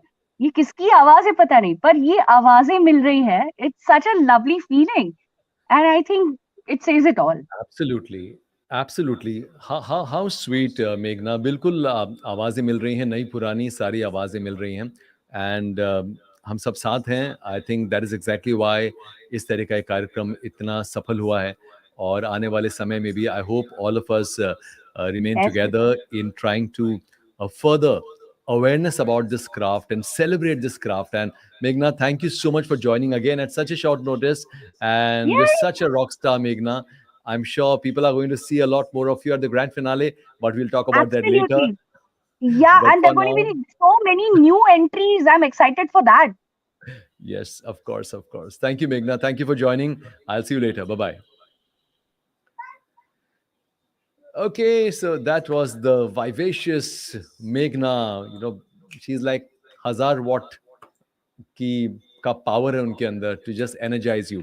और अब जो हमारे साथ जुड़ रहे हैं वो once again, you know, that's why this segment is called hello stars, क्योंकि एक से बढ़कर एक सितारे हैं, एक से बढ़कर एक ऐसे सितारे हैं जिनके लाखों करोड़ों चाहने वाले हैं, और ये मेरी बहुत खुशकिस्मती है कि मैं उन्हें अपना दोस्त कह सकता हूँ. अगले शख्स जो जुड़ रहे हैं उनके बारे में मैं क्या ही बताऊं, द वन एंड ओनली संकेत मात्रे. Hi Darpan, how are you? Sanket, hi. कैसे always, हैं? always, always such a pleasure. Sanket is Absolutely. like Sanket or India Voice Fest मतलब कोई जुदा नहीं कर सकता इन दो नामों को. So Sanket, thank you so much for joining, and please say something, because you I think इतने सारे लोग जुड़े हुए हैं और ये थोड़ा जी सरप्राइज एलिमेंट टाइप का था. हमने इस बारे में ज्यादा जी बात नहीं जी की थी. मैंने जी सोचा जो लोग आज जुड़ेंगे उन्हें ये गिफ्ट मिलेगी कि ये कुछ बड़े बड़े दिग्गज कलाकार हमारे साथ जुड़ेंगे आज. Sanket, thank you for being here at such a short नहीं नोटिस, नहीं, सबसे एंड पहले तो what would you thank like to you say? So much. Thank you so much, and thank you so much to your entire team. Thank you so much to all the sponsors to make an event of this scale possible. हर साल आप जो भी मुश्किलें आती हैं उसके बावजूद ये इवेंट पुल ऑफ करते हैं, and you pull it off grander and grander each year. और इस साल भी फाइनली 2 साल के बाद 3 साल के बाद हम सब मुलाकात करने वाले हैं एक दूसरे से. It's my absolute privilege and an honor to be here on the first day, to be able to speak with you, to be able to speak with everybody else who's here on this platform, who's watching it live now with YouTube, on Facebook. आप सभी का तहे दिल से शुक्रिया कि आप इस अमेजिंग फेस्टिवल का एक हिस्सा हैं, आपने इसे सपोर्ट दिया है. It's a one of a kind event, और जो जो लोग 11 तारीख को आ रहे हैं वो तो ये महसूस करेंगे जो मैं कहने वाला हूं. बट जो नहीं आ रहे हैं, please if you can try and be there. किसी एक कमरे में जब आप बैठते हैं जहां आपकी पूरी इंडस्ट्री है, उस एक कमरे में जहां आपके सीनियर्स हैं जिन्हें देखकर आप इस क्राफ्ट में आए थे, जहां आपके जूनियर्स हैं जो आपसे कभी सलाह मशवरा करते हैं, जहां इन सारे आर्टिस्ट के फैंस हैं, ये सारे लोग जब एक कमरे में, एक ऑडिटोरियम में होते हैं, तो the energy, the vibe that is there in that auditorium is indescribable. We all been missing it for the past 2 years, और मुझे बेहद खुशी है कि इस साल हम एक दूसरे को मिलेंगे लाइव, एक दूसरे को देखेंगे, उस कमरे में बैठकर उस वाइब को, उस एनर्जी को फील करने का फिर से मौका मिलेगा. So please, if you not be bought out a ticket to come down on the 11th, please do so. आइए और just feel what I'm trying to explain to you. Sit down in that room. The entire energy of the voice industry exists in that one auditorium, and it's a wonderful feeling. So बहुत बहुत शुक्रिया दर्पण और पूरी team का, सारे All sponsors right, का, सभी का, सपोर्टर्स का, कि हमें साल में एक बार सुपरस्टार बनने का ये जो आप सुनहरा मौका देते हैं. I think आप ये थोड़ा सा मैं इसको रिफ्रेश करूंगा. You are a superstar. This is just one opportunity that we get. In fact, इस पूरे मंच की, इस पूरे मूवमेंट की, इस प्लेटफॉर्म की शुरुआत इसी एक इसका जर्म जो था वो यही था.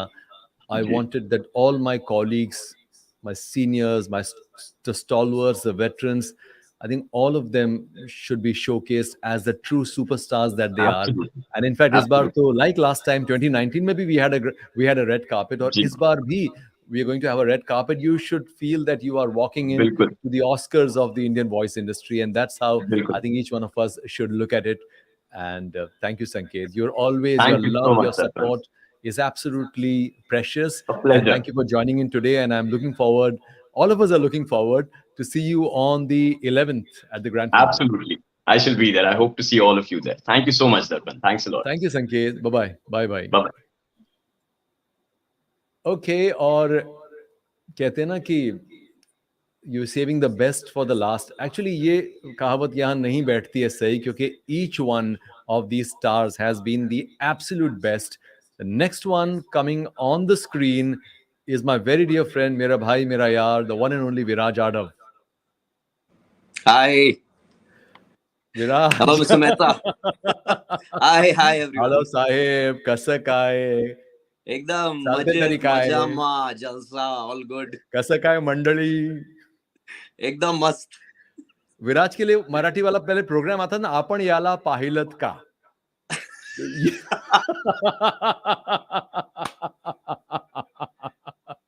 I think आप थे वहां पर. हाँ, मैं था. हाँ, मैं तब ढूंढ से आप रहा ढूंढ था. रहे थे.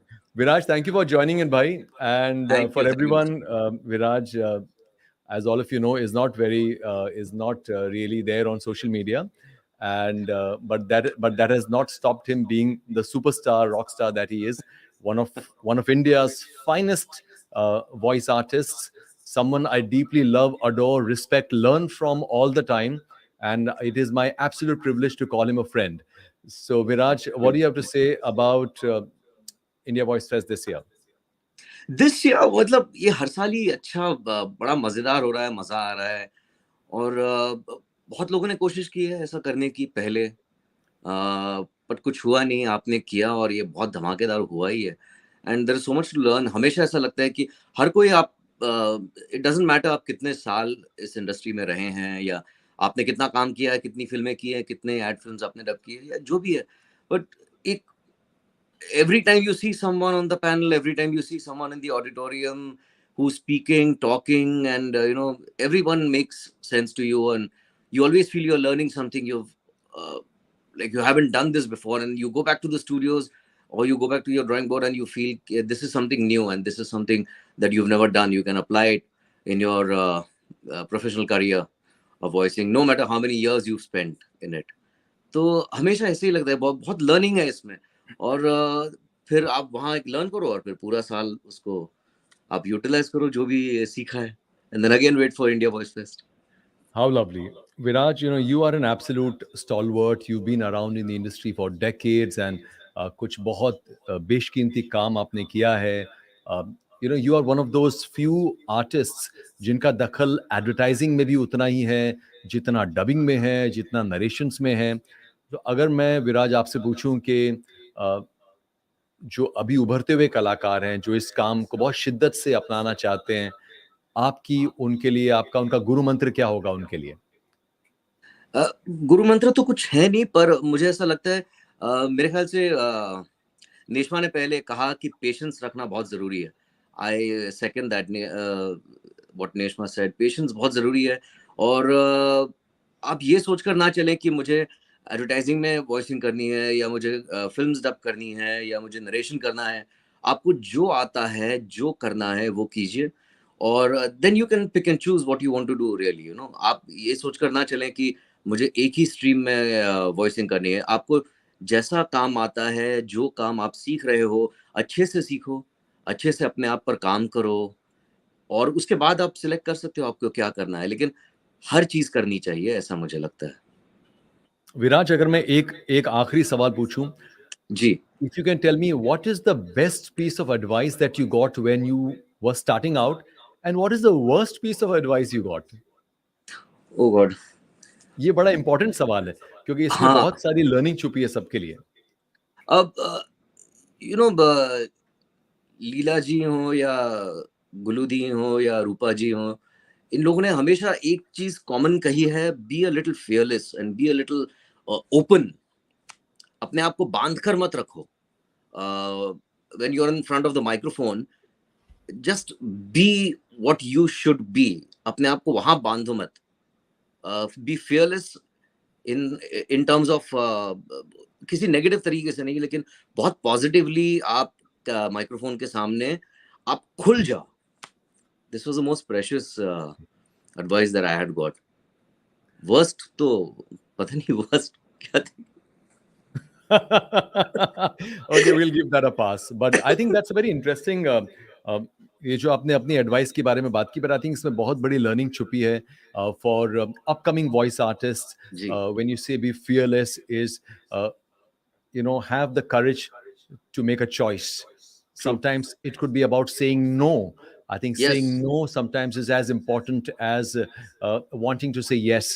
And people like us who have spent a lifetime in this craft and have reached where we are, I think we could not agree more कि कितना जरूरी है to be fearless and to have the courage to make your own decisions. So I think that's बिल्कुल fantastic. That's sage बिल्कुल advice coming बिल्कुल। from one of India's finest voice talents, one of the most fantastic, gifted voice artists. जितने अच्छे voice artists हैं विराज, उससे थोड़े ज्यादा अच्छे इंसान हैं, और ये बहुत ज्यादा अच्छे voice artist हैं. तो अब मैं और ज्यादा नहीं बोलूंगा और आपको embarrass नहीं करूंगा. Viraj, thank you. I'll see you on the 11th, and Thank thank you. you. See you Bye-bye. on the 11th. Bye-bye. Wish you all the best. Thanks. Okay, so that was such a beautiful, quick session. Hello, stars, where we got to say hello to some of these fantastic stars. कमाल की बात यह है कि इनमें से कई लोग सोशल मीडिया पर बहुत पॉपुलर हैं, पर social media is not really the barometer for the greatness of a voice talent. हमारी इंडस्ट्री में इतने दिग्गज कलाकार हैं कि हम हर साल कोशिश करते हैं इंडिया वॉइस फेस्ट में कि एक से बढ़कर एक कलाकारों को फीचर करें। इस बार भी हमारी कोशिश ये है कि ना सिर्फ बुजुर्ग बल्कि कई यंग आर्टिस्ट हैं जो इतना गजब का काम करते हैं, और हमारा ये फर्ज बनता है कि उन्हें शोकेस करें। और I think it's your duty to appreciate them, to learn from them. And I think that is what India Voice Fest is, and that is what makes a platform like this very special. So I think we are running very much on time. एक दो minute यहाँ वहाँ हो रहा है. I'll not take more time, and we'll move and jump into the next session, which is a very, very, very important session. And that's the reason why it is on day one. This session is called The World of Voiceovers in Advertising. और इस session में हमारे साथ हैं कुछ बहुत दिग्गज veterans of the industry. तो इनसे मुलाकात करते हैं, and I'll be back in just a moment.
Hi everyone, welcome to India Voice Fest 2022. आज है 5 दिसंबर 2022. It is day one of India Voice Fest, and I'm super excited to welcome some very, very beautiful guests we have with us here on this panel. In fact, this is the first official panel of India Voice Fest 2022. इसके पहले जो हमने बात की थी वो तो एक लास्ट मिनट हमने एक सरप्राइज एक गिफ्ट दिया था सारे फैंस को with those stars coming in. This वक्त we have this session called The World of Voiceovers in Advertising. Now, all of you know that advertising is a very big segment of the voice industry, or advertising is also very special. It's also called a ruthless place for voiceover artists, and there is a reason why it is called the mad world of advertising. So we'll get to know about all this. We'll get to understand the stories behind the journey of these panelists that we have. So we have with us, let me start with the moderator, the panelist, who is also the moderator for this session, my very dear friend, an absolute sweetheart, Prachi Maikar. Prachi, hi. Hi, am I visible? Am I audible?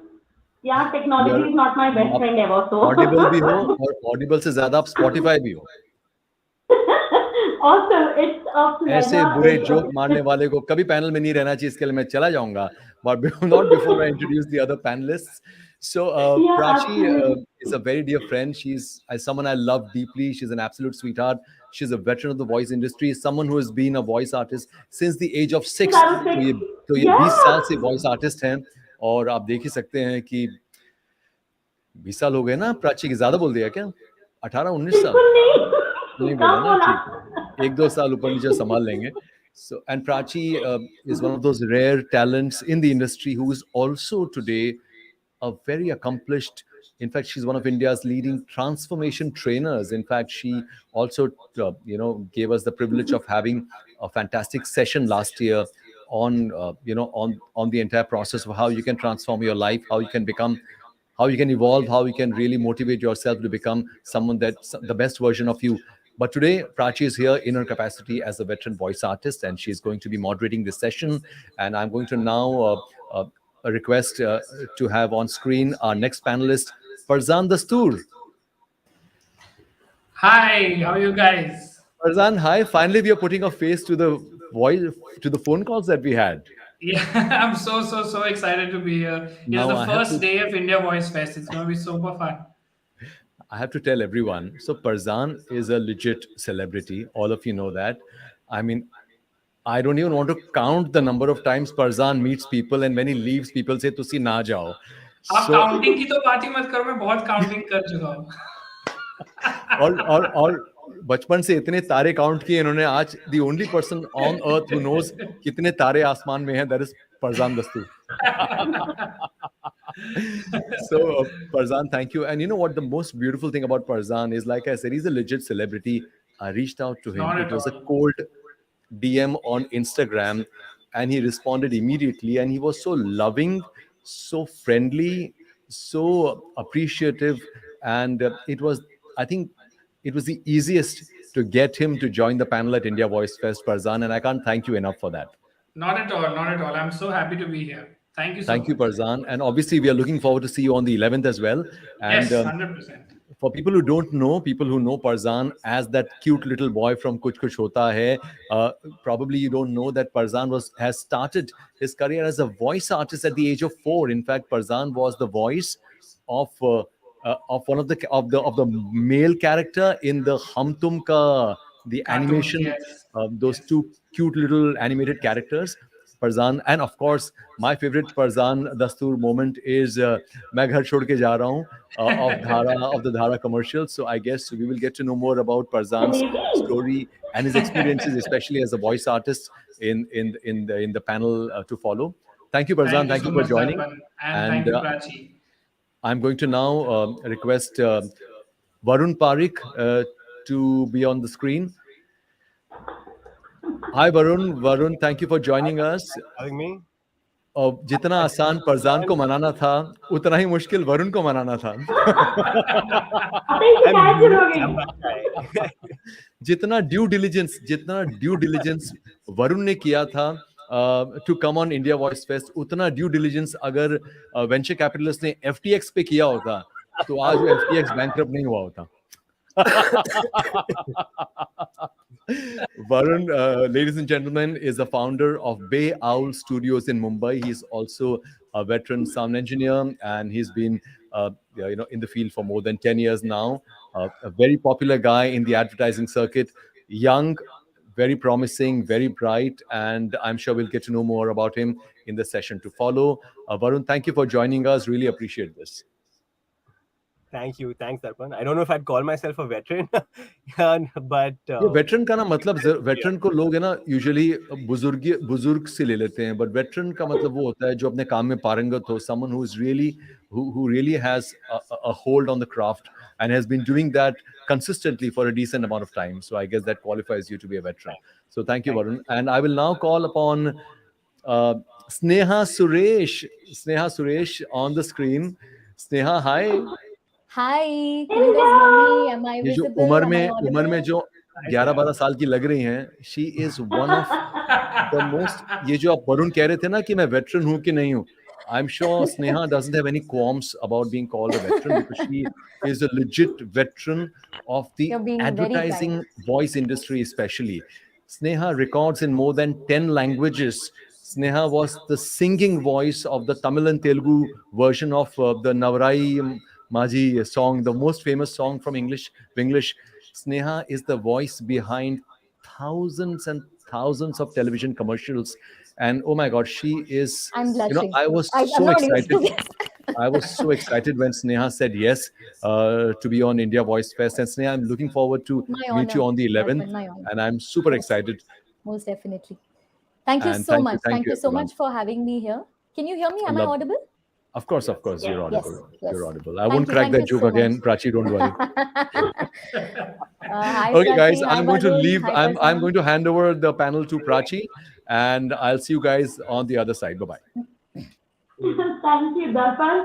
It's a privilege, it's a pleasure, it's an honor to have today, being the first day of India Voice Fest, to be along with you guys together on this panel and have this really empowering discussion that we're about to begin. Because any one of you who's watching right now who is ready to step into the voiceover world or who's already getting their feet wet in the advertising world and wants a little more guidance, a little more light to be thrown on your path forward, you are in the right place. Because with these guys in this room, I'm going to ask some really powerful questions, and the answers are going to reveal some really brilliant ways for you to rise up in this industry. So, guys, are we ready to shine? Absolutely. Yes, absolutely. Thank you so much. I think the first thing I want to say is this: age irrelevant. Matlab, you look at the industry, right? The age kind of is just dropping. Yeah, so age honestly has nothing to do with talent. Yeah, we all started off pretty young. At least the three of us did. Like, Varun is like, I'm not sure. But the truth is, age irrelevant when you're doing good work and you get recognized. It is needless to say कि वो जो तुम्हारी position है वो तुम कायम कर लेते हो. When you've got the talent and you've got the gift. And I believe that the world is actually filled with many such people. And with your guidance right now, with the answers that you guys give, they're gonna have a lot more ability to see through. Because if you realize, for us, because we've grown up in the industry, like I've been doing this since I was 16, I've been doing child artists, Prasan, you've been ever since you were a child. So we are kind of marinated in the industry. But for an outsider, the world looks very different, right? So I think I want to crack open today's session with a very important question, which is, what are the unique challenges that you feel either you may have faced as a voiceover artist or seen a voiceover artist face in the industry? Neha, why don't you take the lead on this one? So unique challenges, the thing that I can think of at the back of my head is, as an artist, you never know what you're entering the studio for. I mean, Prachi, you know what I'm saying? When we go for a session, we don't know what we are called for. I mean, you roughly know how much time you're going to spend in the studio, so you schedule your work like that. But every day is a surprise, so you don't know what to be prepared for. So in that case, you have to be prepared with everything, right? So whatever is given to you, of course, the people who call you roughly know what your scope of delivery is, but they are also surprising themselves. You're also surprising yourself every day at work. So you never know what you're called to perform, right? You could be playing, as a 30-year-old could be playing a 50-year-old, I could be playing a 10-year-old, and I just have to walk into the studio with a well-prepared mind. Not necessarily a well-prepared voice, but a well-prepared mind. So that, I think, is a challenge, because when you're going without preparation, it's just about being very strong internally and then hitting it with all your conviction, because you never know what you're going to do in the studio.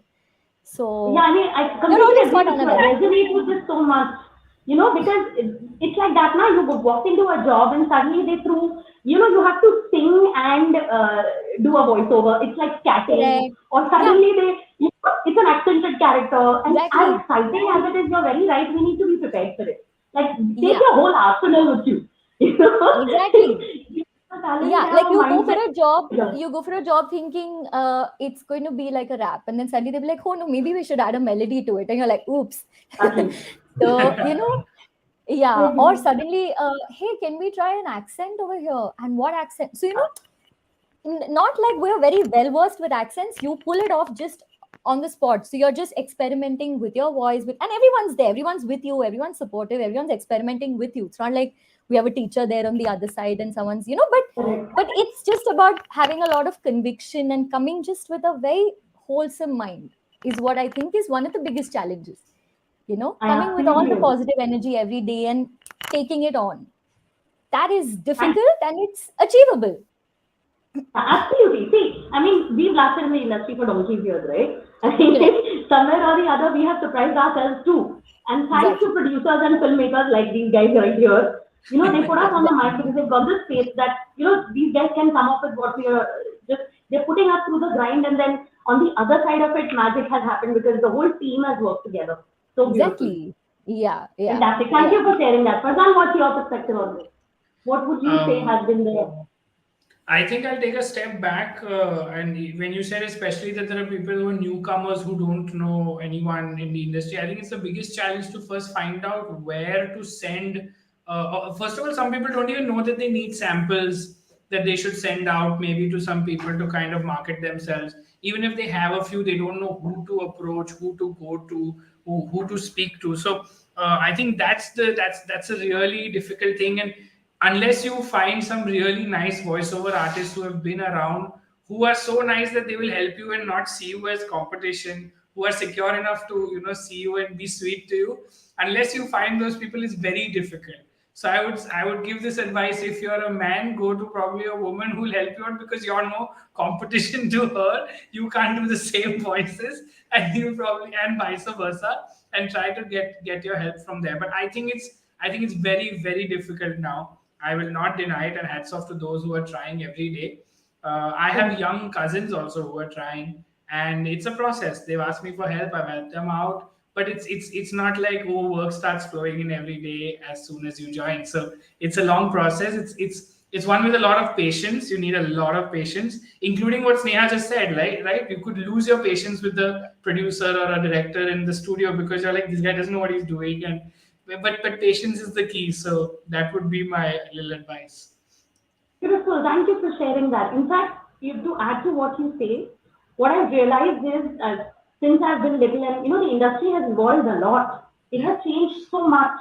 जो पहले था 30 साल पहले आज नहीं है. So there's just one thing, although that has remained constant for me, is that जिस पे तुम्हारा नाम लिखा है ना वो तुम्हारे ही पास आएगा. I always believe, and this always works. Like I always believe that, hey, even if there are 5 girls, right? And there are like very meaty characters, एक हाथ दूसरा there's a meaty character, but everything else is like एक line, आधा line, and you're thinking like, oh, I want that chunky role, I want that big role, and I want, you wanna put your talent to use, but I know for a fact that what is yours, it just comes to you, man. So I think it's beautiful that you're giving such practical advice, that you're telling people that just be wary of किसके help मांग रहे हो. Because I can understand जिनका industry में माँ बाप नहीं है कोई, for them it's a little difficult to get the foot into the door. Absolutely. And if the person you are approaching for help is not being genuinely helpful, the problem you are getting. So thank you so much, because that's a very different perspective to have. Thank you for adding. Thank you so much. Up on where you left off about demos and showreels. Varun, I want to ask you this question. As a producer, as a studio owner, you've seen a whole range of voiceovers in the advertising industry. Okay, and there are some people whose showreel comes to you and you think, hey, you know what, I think this person can pull this off, and you call them. Sometimes it genuinely so happens that they are on the mic and you're like, oh, this is not working. I mean, because we're in the digital age, I mean, we know what we can do in post-production. We know where we can take the voice, whether it's recorded in a car or bedroom, and make it sound like a finished product. But in terms of reels, I think trying to give the best accurate representation of your actual voice, with that brief in mind, of course, like, keeping the brief in mind, like, don't go and take your voice like, 3 semitones higher or lower if you want to make it sound deeper, and then send it as a reel, which a lot of people end up doing. Because when you come on mic, you're going to be found out, and then, it's just going to be to your disadvantage next time going forward. I think something else to keep in mind with reels is, a lot of times we get, somebody will send me, suddenly I've got like a burst of 20 WhatsApp messages, and they've sent me like 20 different video files, and they're like, hey, this is my reel. And, because we maintain a database at the studio, right? So because a lot of producers ask us for fresh voices, new voices, and we try to categorize them into, based on tone or genre and that sort of stuff. But if somebody sends me 20 videos, there's no way I can categorize it, or there's no way I can put it into a database. It's a lot of manual labor. So a simple suggestion would be to maybe, at the very least, have a YouTube playlist. You could even bifurcate your own reel with character voices, with announcer voices, or product section voiceovers, and you could have a lot of times the brief before you enter the studio. Like the producer is going to say, like, we need a husky voice, or we need an announcer kind of voice. Maybe you could categorize your reel in those sections, in those genres beforehand. So, it sort of makes it easier for a producer or a director. And they're like, hey, yeah, this is amazing. This person's already so organized. Let's just get them into the studio. And it's those small things that sometimes, make a producer choose one voice over the other. Like, it's just as simple as that. Yeah, because I mean, see, first of all, time. That's the most precious Absolutely. source Yeah, what yeah, you're working with. yeah, And probably what they don't realize as new voiceovers or upcoming voices that, oh, this guy really doesn't swamp with work. So yeah. even if that 1.5 minute, if you save for him, that is going to turn things around. Because Absolutely. if he can simply just read that heading that this is newsreader voiceover, Yeah, am I looking for this right now? And that is a huge yeah, leap. So I completely agree. And it can be so overwhelming to have so much of data, to have so many samples. And then you can't even remember, I mean, who was the guy? The guy 3 days ago who sent us that, what was his yeah, name? And this is what happens, right? Yeah, so I mean, coming from you, I think very, very, these are golden bits of yeah. advice, especially guys who are just getting into the industry. Another thing I want to ask you, Varun, is what do you think gets a producer to notice a voiceover artist? Because here's what's happening, right? Especially when you're doing regular characters, bhabi hai, husband hai, wife hai, ya neighbor hai, jo bhi hai, right? So they are like regular people talking regular stuff, and your work doesn't really stand out. You know what I'm saying? Yeah. So unless you're doing something exceptional, so what would you recommend as a brand new voiceover artist? What will get them noticed? Like it's so funny you mentioned that it's the voiceover industry is so unknown that like the normal person doesn't know that this is an actual industry. They don't know that this is a viable career path. They don't know how much a voiceover can actually earn, and you can have a legit career and a very profitable career path in this industry. When I actually signed the lease for the studio 3-4 years ago, I remember when I met my landlord for the first time, I was like, man, you should do voiceovers. Like I was in this industry for like whatever 9 years, 10 years. And my first reaction was, you have a lovely voice. So it's just that, working in that on a day-to-day basis. So just keeping that in mind for a couple of freshers, just stick to the basics. Don't like try and oversell yourself. If your voice is good, it's gonna be like people are gonna like it. In terms of like trying to be found out, I think having good people skills is more important than anything, because if you have a That's great such a big one. yeah if Yeah, you have please a repeat great that. That's a big one. Yeah, repeat that. Please repeat that. Yeah, it's a big one. yeah people skills, you have a great voice and you come to the studio, but you just put the director off, he's never going to call you again. Yeah, He's going to ask you to take 100 takes of the same thing. And I if see. you show annoyance, or if you show like if you yeah, of course you're going to get annoyed, but there's a way to be tactful about it, there's a way to be maybe diplomatic about it, and tell him in a nicer way than rather just like putting him off. And True. sadly, you have to do that, whether it's a director, producer, engineers also, of course, or like sometimes we also lose perspective because we're working on the same thing day in, day out. And we sometimes need the voiceover to tell us that, hey, you're selling a fairness cream, or you're selling this. Don't overthink it. Yeah. Don't get so deep into it. This maybe works, maybe just like look at it from outside the box that you're in right now. And that's extremely important. Fantastic. Thank you for sharing that. That's a very different perspective to have and kind of just gives a very holistic perspective. Absolutely. The viewpoint changes. Because Yeah. otherwise, what happens is with voiceovers, it's like, a horse with blinkers. They're just thinking from their own angle. And they're not really concerned with whether it's an engineer, whether it's a producer, whether it's a director. Once they're on the mic, sometimes it happens, and I've seen this. And I know you guys will agree that sometimes they just get obsessed with the way they are doing it, and that's just not landing. And like you rightly said, there's a tarika, there's a way in which you can communicate ki boss, ab bahut ho gaya, right? Yeah. And this is why, like you said, people skills are extremely critical, yeah, because Extremely. relationships are the foundation for any progress in any area of work. Neha, I would like to divert the question to you as well about how have you managed to stand out? Because I know you do more than 10 plus languages, and I've seen you grow up in the industry because I think, because I've been working as a child artist, you've been working as a child artist, we've seen the evolution of the industry. And what Right. mattered then, today, other things are important. So can you please throw some light on that? What has helped you stand out? See, I think as for any other industry, as for any other profession, I think persistence and just coming, showing up, doing your job no matter what. Of course, there are going to be some days that are difficult when you're doing languages, especially. sometimes it doesn't work in your favor. Sometimes people could be difficult. Sometimes the language could be difficult. The script could be difficult. Challenges are going to keep coming and going. Just showing up every day, I think, is what I feel has worked for me. I won't even say worked. I'd say just for any skill for you to hone anything, you have to just do it every day, show up and commit to yourself and commit to the skill. And yeah, and like some days are going to be hard, and some days we don't have work, some days we're sitting and we're like, because our industry is such that a lot of it is dependent on other people needing you. Although it's a freelance industry, although you are your own marzi ka malik, you're still, at least the ad industry, you still need someone to hire you for a job.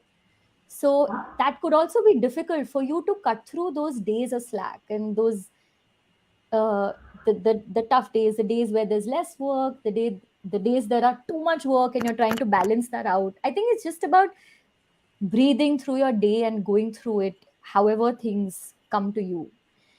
I think that consistency and persistence and just telling yourself that, okay, today was a bad day, tomorrow will be better, I have to show up because I love what I do and nothing will supersede that. Like I have to show up and I have to do a good job.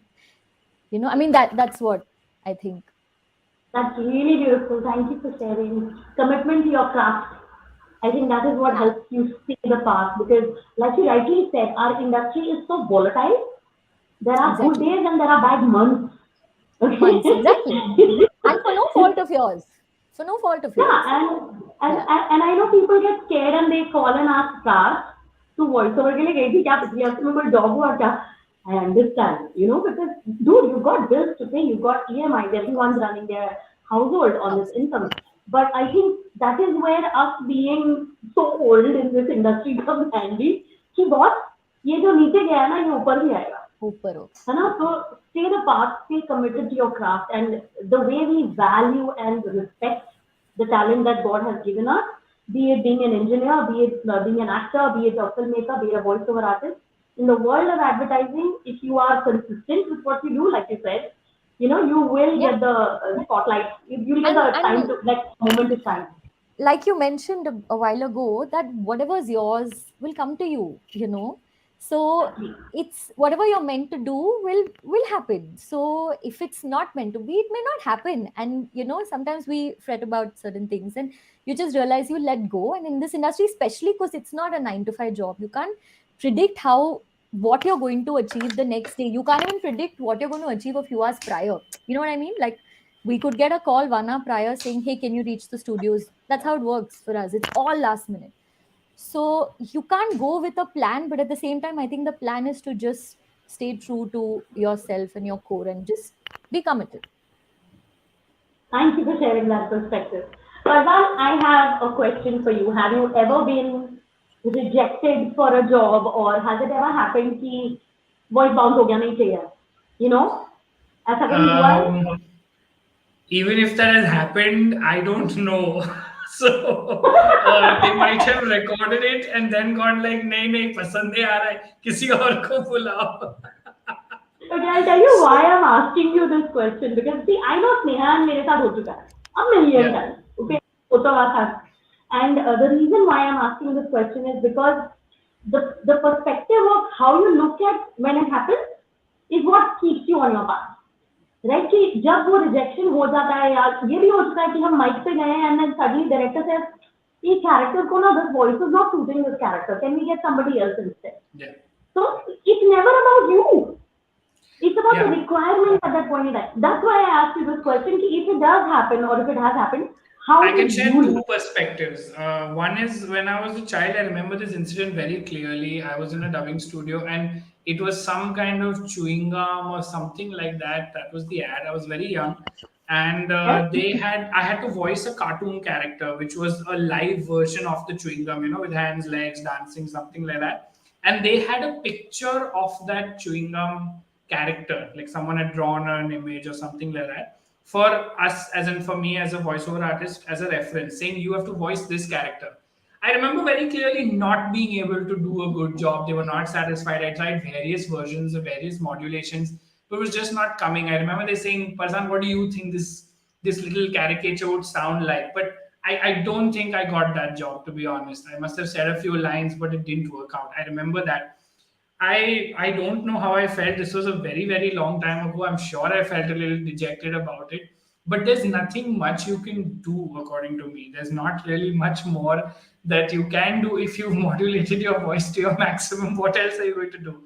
I think today things are much more different. There is way more engineering involved, and maybe they can do something after your recording to kind of suit things. I think this. I'm still talking about a time where those were still a little difficult to do. Even I believe the character I voiced Hum in Hum Tum also is not exactly my natural voice. They've played around with it a little bit in post production to just match it perfectly to what I think the director wanted.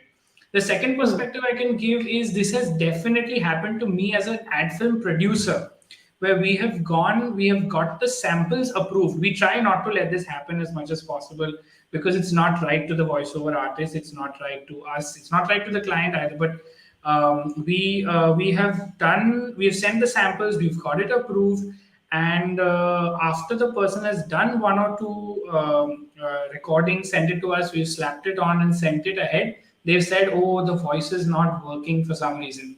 So it, from a producer's point of view, it is a little embarrassing to go back to the voiceover artist and say, hey, it's not something that they are looking for, we might go with someone else. I thankfully had a very, very nice person on the other end who was very understanding, and we've worked with him many, many times in the past. So it's a very, very healthy work relationship we have. So it was all good. But I can totally understand if someone, and he's a veteran, he's been doing this for years. So I'm sure this is not the first time. Maybe if it was someone new, they would have reacted maybe a little negatively. I don't know what I would have done then, but it has happened. And we just try to make sure at our end that it happens as less as possible, because it's a couple of people stand to lose in the process, and we don't want that. Very true. Very compassionate perspective, and thank you for sharing the filmmakers' way of looking at things, because it's the other side again. Yeah. That's voiceover, what you guys go through. Since it's not As a India producer, I find myself, my heart lies with the artist because I've been on that side before. So usually producers can be a little ruthless, and I can't be that because I'm like, hey, I know what that guy is going through. Okay, so please let's not talk to him like this. Let's be nice to him. So I can't be that mean producer. You're a dream producer to work with them. I hope all the artists I work with agree with you. Thank you for that input, Varun. The industry has changed so much. Okay, Yeah.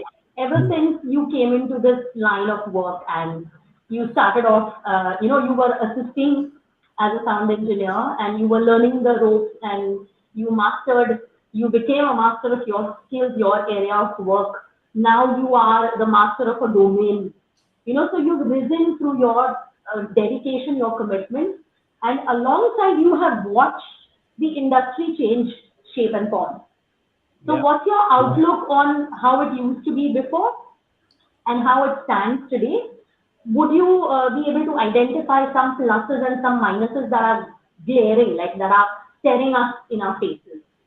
Oh, absolutely. So, I mean, honestly, right now, for me, I don't know about the rest of the industry. Ground zero has been COVID.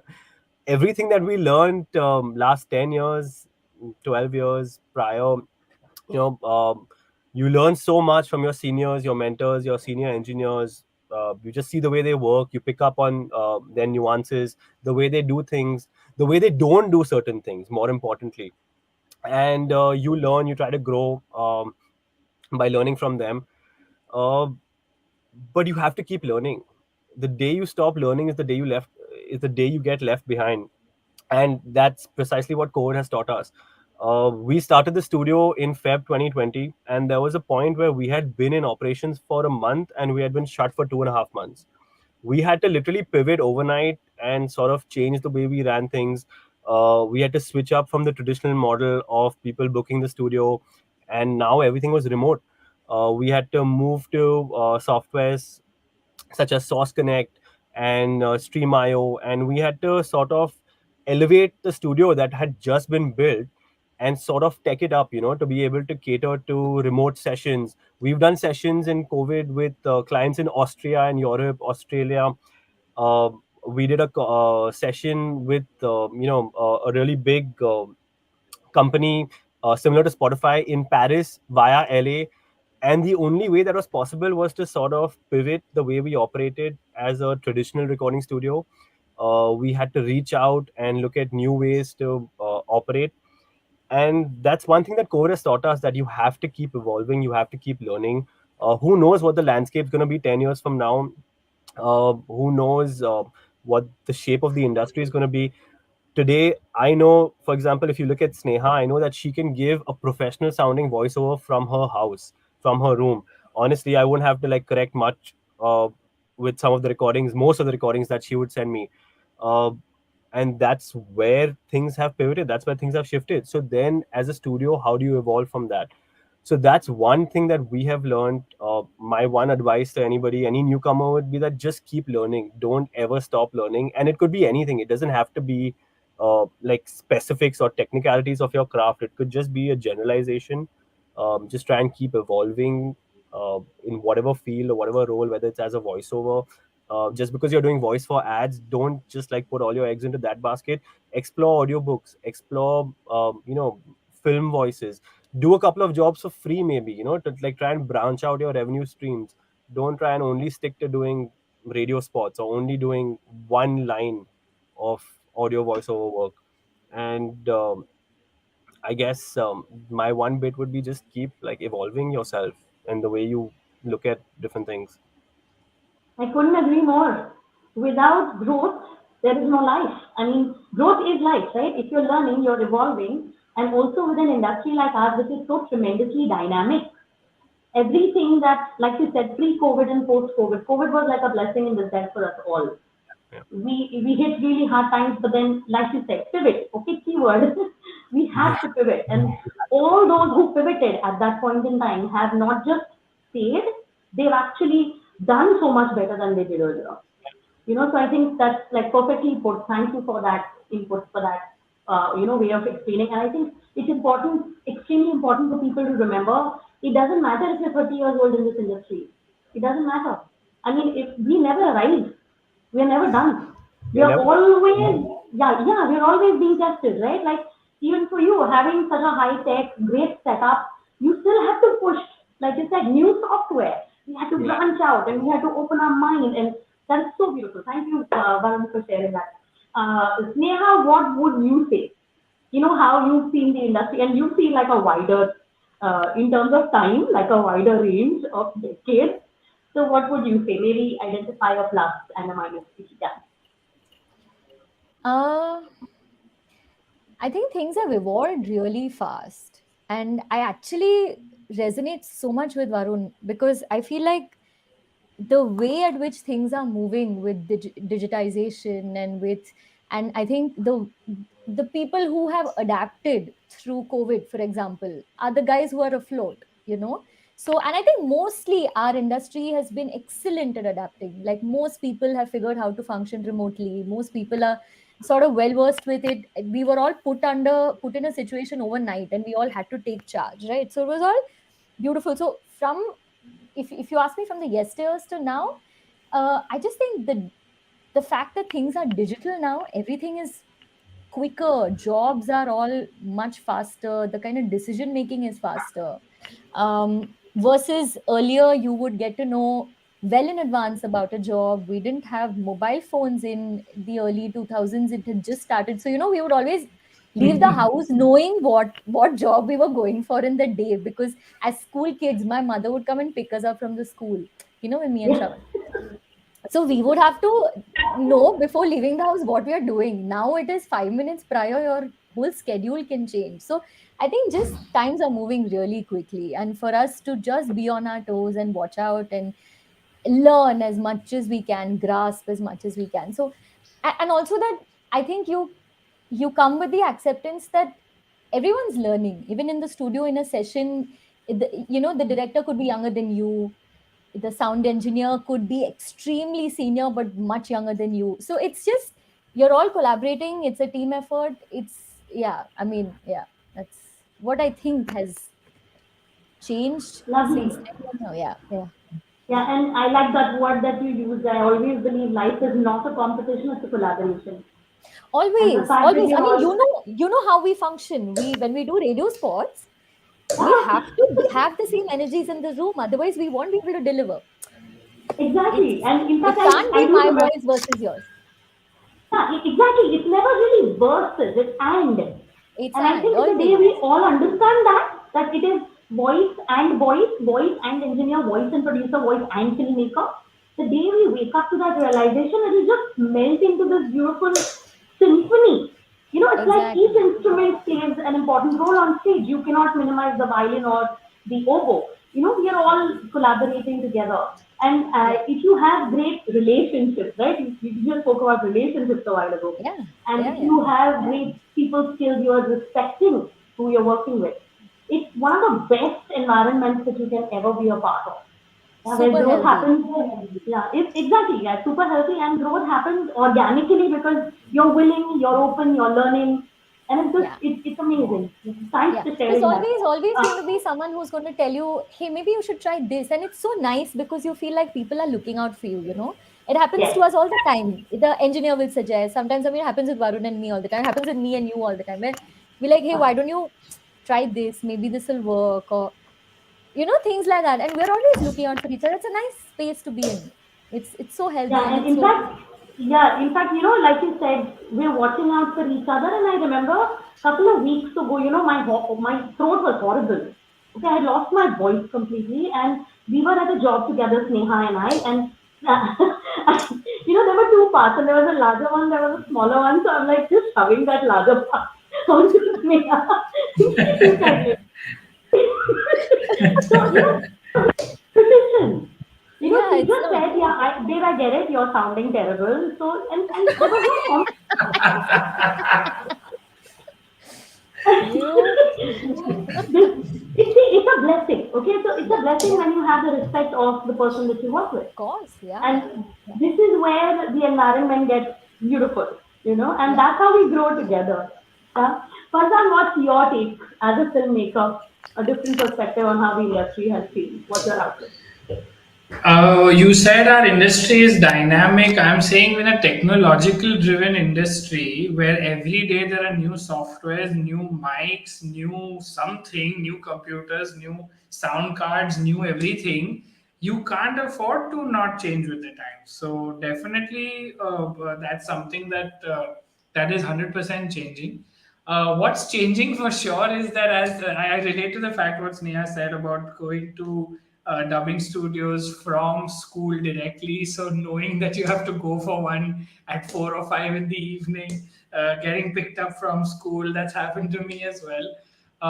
One thing that is different is there are, as a producer, I have hired many voiceover artists over the years, and we've worked with them on several projects, and I still haven't personally met them. I still haven't sat in the same room with them. So I still don't know how they are, apart from the few conversations on the phone, and I know how they sound because they send us their work. So if I probably meet them at a mall or a theater, I might not recognize them also because I don't know exactly how they look either. So so it's a little weird, but it's great because I actually don't have any preconceived notions about that person's voice. I only know them from how they sound on the mic, and because you're also experienced, you all know how different a person sounds on the mic versus how they can sound in person. So I don't have that baggage. I know them purely from the voice that they can portray on a mic, and sometimes that's really helpful. Agree. And it's a very different way of looking at things. Like that, there was this live reality show called The Voice, that you wouldn't see the face of the person. And it's pretty similar to what you're saying, and actually not having any prejudices. So I Yeah, think the upside of not knowing them is this, like you said. absolutely. Possible only because of so much of technological advancements that Yeah, we are yeah, now. yeah. As Varun said, like I don't think it was even fathomable to be recording with someone in Paris, Austria. It's crazy. So That's how crazy things are. Like, I remember long time back, I was I think I was just around someone who was recording something, and they said, oh, we got a saxophone artist in LA to record something and send it to us. And I was really tiny, so I was like, wow, that's amazing. Like, how did you all manage to do that? And they were like, oh, we just spoke to him, and within 20 minutes he sent it to us. And here I'm like, one line sometimes takes an hour. How did he send an entire saxophone section of a song in 20 minutes?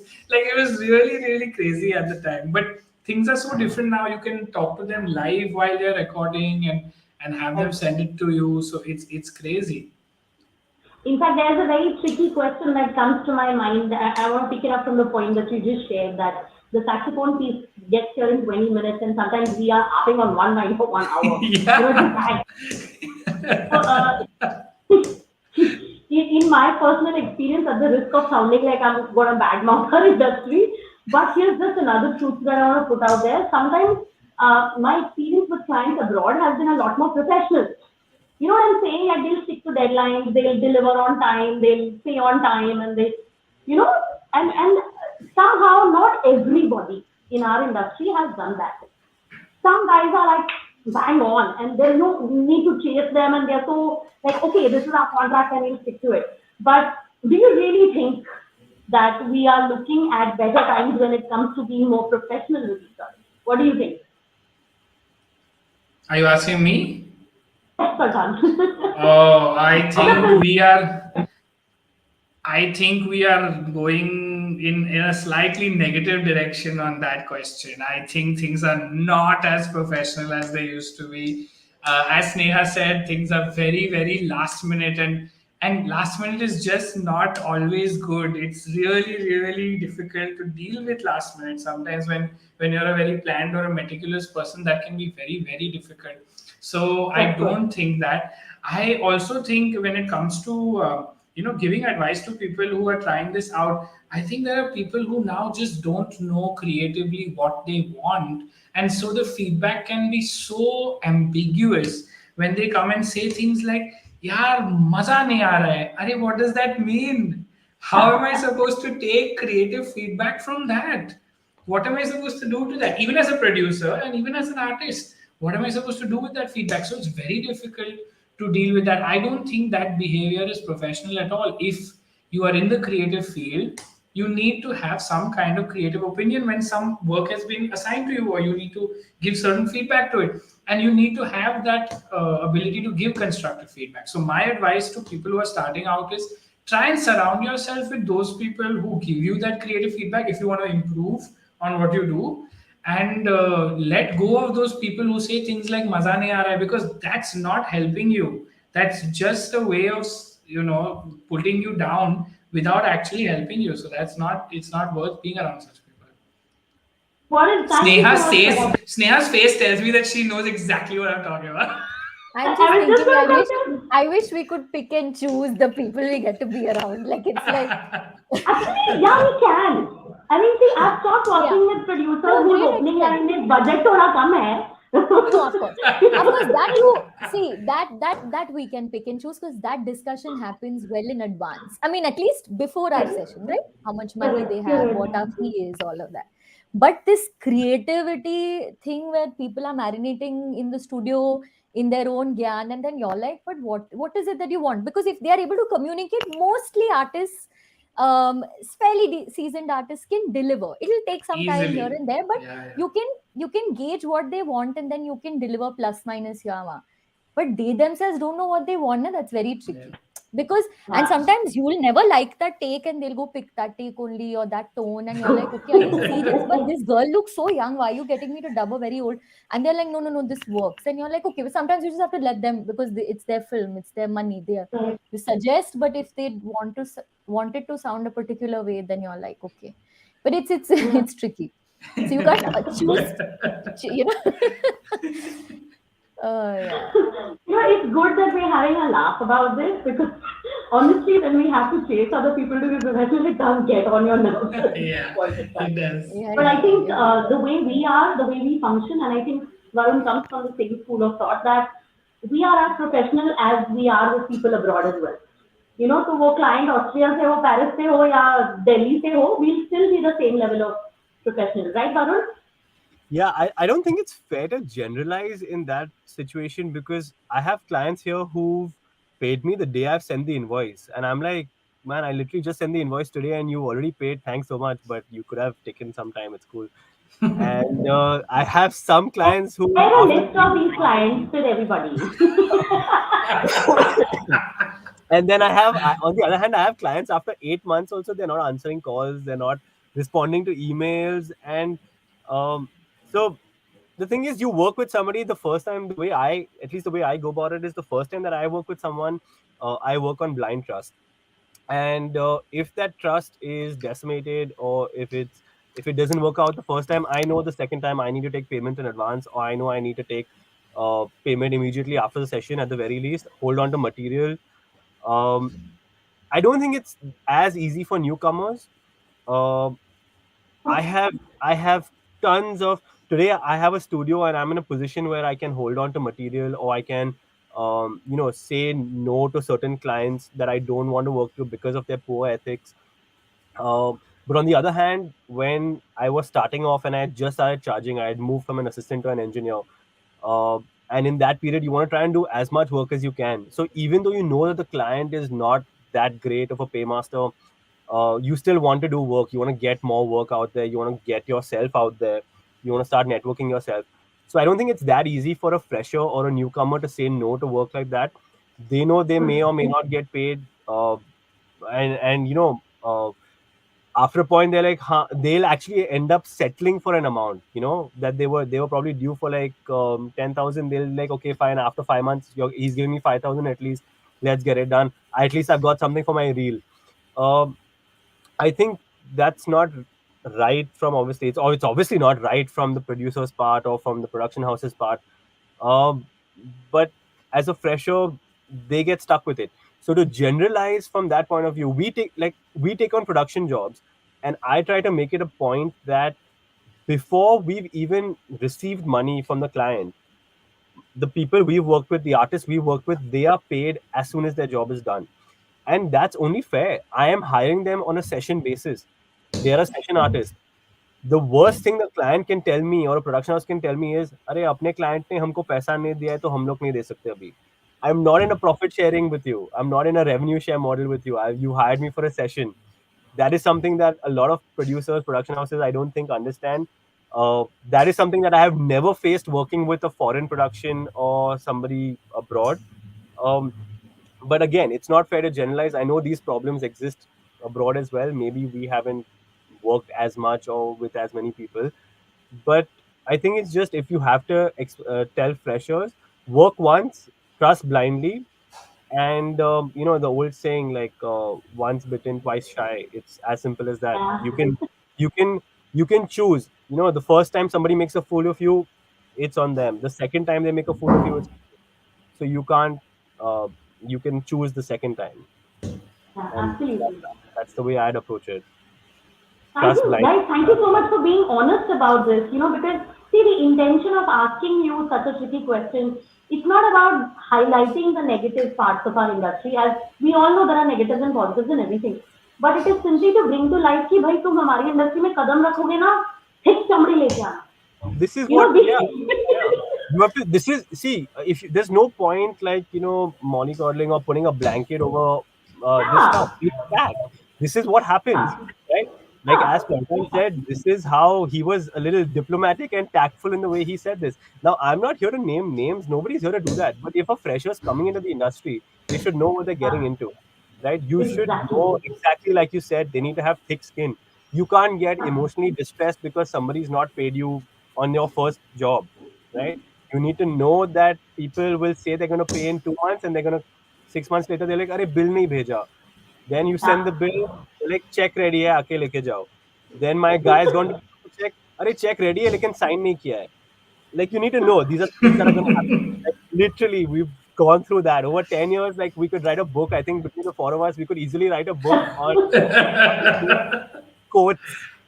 I think there's and one studio that has these quotes on the wall somewhere also, if I'm not mistaken. They're hilarious. But And honestly, I think see, putting these things out there very honestly, straight from our hearts, it kind of just empowers the newcomers. Because yes, at least now they exactly. okay, bhai, aisa bhi hota hai, it's okay. It is Yeah, happening, but I know I can cope with it or I know how to handle it because now I've been given the information, you know. yeah. The So hardest thank you thing so much.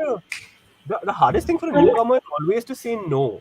Like it's extremely hard for a Of course. newcomer to say no, and I think Darpan touched upon this subject in the previous discussion when he was having about I the mean, power of especially saying no to a job. yeah, like you want to establish your credibility. There is no way you're going to say no for a project. So Yeah, yeah, it's completely understandable, and even especially for those जिनका घर चल रहा है अभी इस income से. Of yeah, course, multiple reasons why it can be difficult. But having said that, that drawing that balance or understanding where my boundary is, that I cannot be taken for a ride, I cannot be abused. You know, so I've got to establish a respectful position for myself. I think happen. You know, you just work in the industry for a bit and then you kind of, yeah. Thank you so much for that. Before I, close the session, a very, very important last question that I have for each one of you. Sneha, you can take the lead on this. What's the one non-negotiable advice that you have for कि ये non-negotiable है, ये होना ही चाहिए? Would you say that is? I think lack of inhibition. Lack of I think, inhibition.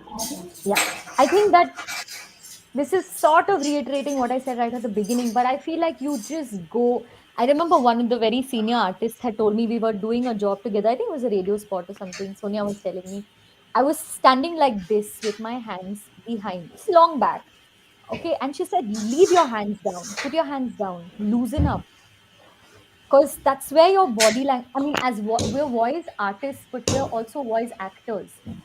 So I think that lack of inhibition is something that will take you through any job that, because like I said right at the beginning also, that it's not, you never know what you're going to go for, what your job is. You can't, not everyone's fortunate to pick and choose or ask prior, hey, what am I going to be dubbing for today? Which character, which this? Of course, in post COVID, people tend to know, films get sent, all of that. But you're not very, you don't also tend to find out what you're going to, you just know how much time you're keeping for a job. So I think just going with a lot of acceptance of whatever comes my way, I'm going to deal with it. That lack of inhibition will just boost your performance as an artist. And there is no good voice, bad voice. I think we all know this right now. There's no, hey, she has a good voice. Of course, a good voice is great, but every voice is a voice and every voice could be required at any given point in time. So it just comes down to how much you can let yourself loose and be yourself on the mic and perform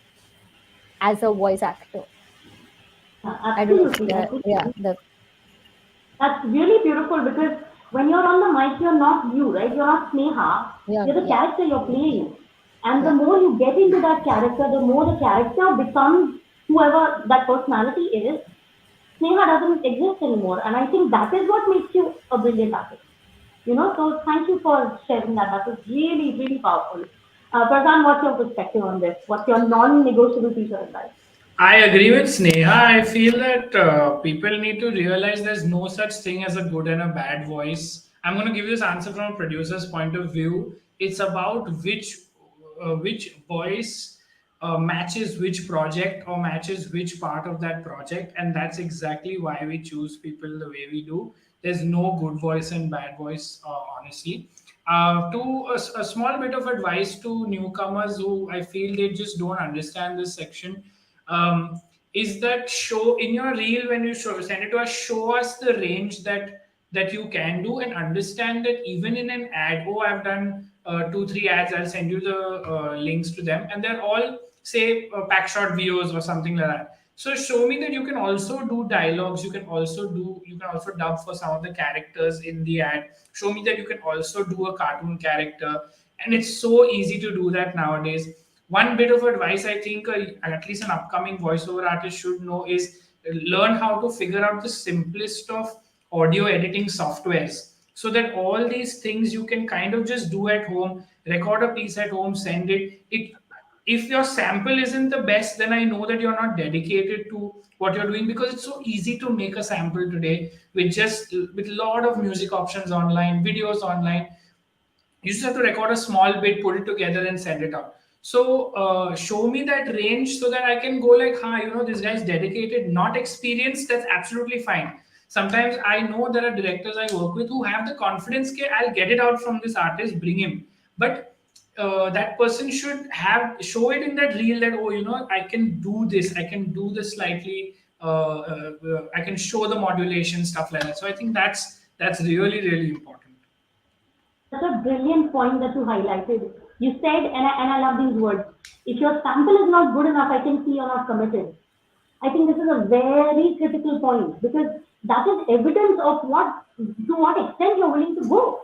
Yeah. If you say you want to work in this industry, Yes. and people think, अरे YouTube पे video देख लिया, उसके साथ mining कर ली, हो गया काम, सब Yeah. नहीं होता है. Yeah. It's Yeah. a craft. Agreed. So thank you for that, Farzan. That was so empowering. Thank you God so bless. much. All right, Varun, what's your take on this? Non-negotiable I advice. think especially important for freshers, newcomers, and I think all of us probably would be just block out the noise. There's so many people that will say so many things. You can't do this, you can't do that, you're so young, how can you do this, how can you charge so much? Just block out the noise, focus on doing good work, focus on the positivity around you. Like any other industry, there is a lot of cynicism and pessimistic views on things, but there is also, if you look well enough, there is a lot of optimism. There are enough people who will give you great guidance, whichever role you play, whether you're a producer, voiceover, engineer. There are plenty of seniors, there are plenty of people who look out for you, who will guide you on the right path. Don't be scared of making mistakes. It's extremely important that you make them and learn from them. But the most important part is not to repeat them. Don't repeat them. Repeat your mistakes after 1 year, you're fine. Don't repeat your mistake for at least a year and you're good. But Yeah. don't be scared to make them. That's the most important thing. That's how you learn. Courage. I think it ties in beautifully with what Sneha opened with. Yeah. No inhibition. Yeah, Be bold, be true to who you are. And thanks for saying that from an engineer's perspective as well, because it kind of makes your job easier. Yeah. People And don't understand.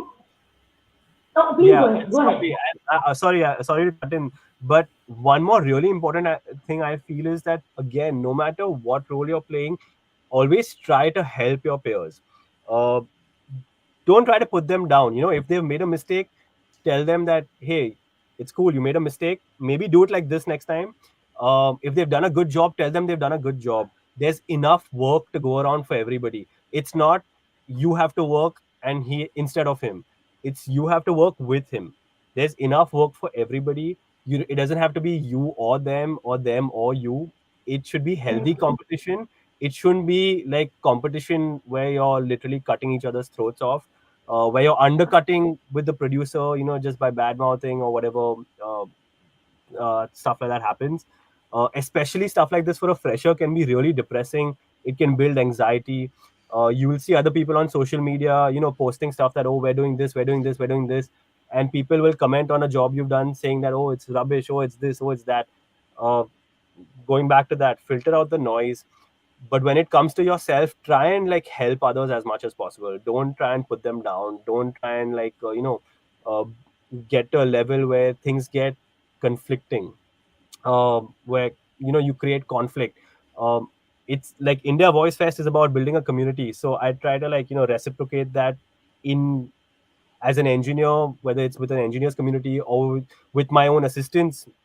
I will be harsh on them, but at the end of the day, I will put my arm around them and be like, listen, you made this mistake today, don't make it again, and you're good. Just learn. And hey, I want my assistants to do more work. I want other engineers to do work. I don't want it to be that, oh, I'm doing work and he's not doing work.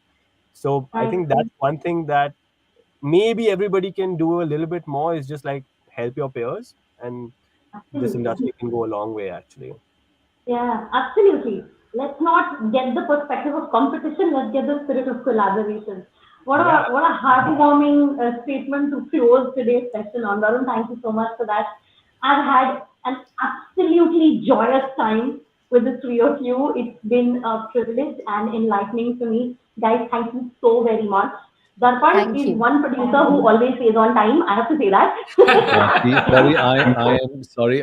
Good things should never end, and this is one of those. This has been such a refreshing, insightful, beautiful beginning to today, and I just did not want this discussion to end. And I felt terrible, and I felt people are going to hate me for coming in and asking you guys that, and telling you guys that we've overshot the time a little bit. But guys, this has been, I think, such a fine, intellectual, insightful, empathetic, and a very wise discussion with all of you. And I really, loved a lot of the insights that you provided, and some of the key things, uh, like just cut the noise out, Varun. I think that was beautiful, very very important, how Parzan spoke about how technology, has become such a huge factor in our lives. And this is true, Parzan. Work with so many clients as a voice artist. It's been more than 10, 12 years. I've never met them. I haven't met them. And so many things about advertising, about the way the world of advertising is, and how it is. Yes, it is peculiar, and like they say, the bigger the reward, the bigger the risk. So I won't blame advertising for being the ruthless world it is, because the stakes are so high. And we could not have had a more rich, varied panel of professionals, right from a filmmaker, producer, director, to an engineer, to fantastic voices. I think we're very blessed to have had such a fantastic bumper opening of Thank you so India Voice much. Fest 2022, and I cannot thank you guys enough. Thank And you. Thank one you so much. Thank promise, you. please, I want to see all of you on the 11th of December at the grand finale. We have to jump out of these screens and meet each other and hug each other in person. Please be there on Surely. the 11th. And once again, thank you. We have a fantastic international voice star, Mark Scott, from North America, who is joining us in just a few minutes. And our very own veteran voice artist and actor, Ashwin Mushran, is going to converse with him. So we are Awesome. also excited for that session. So it has been a great opening. Thank you, everyone. Thank you Parzan, Thank you so so Varun, much. much. Neha, and Prachi. Thank you. Thank you for being so generous with sharing. And I can see all the comments, the hundreds of comments that have come in. I'm sure people will be very eager to also meet you guys in person on Sunday. So Looking thank you, forward. everyone. And it has been such a great evening. You guys have a great evening ahead. And thank you. And I'll Thank you see you so on the much, Darpan, for having us. Such an Thank you. honor. Thanks. Thank you so much, guys. Thank you. Bye. Bye, guys.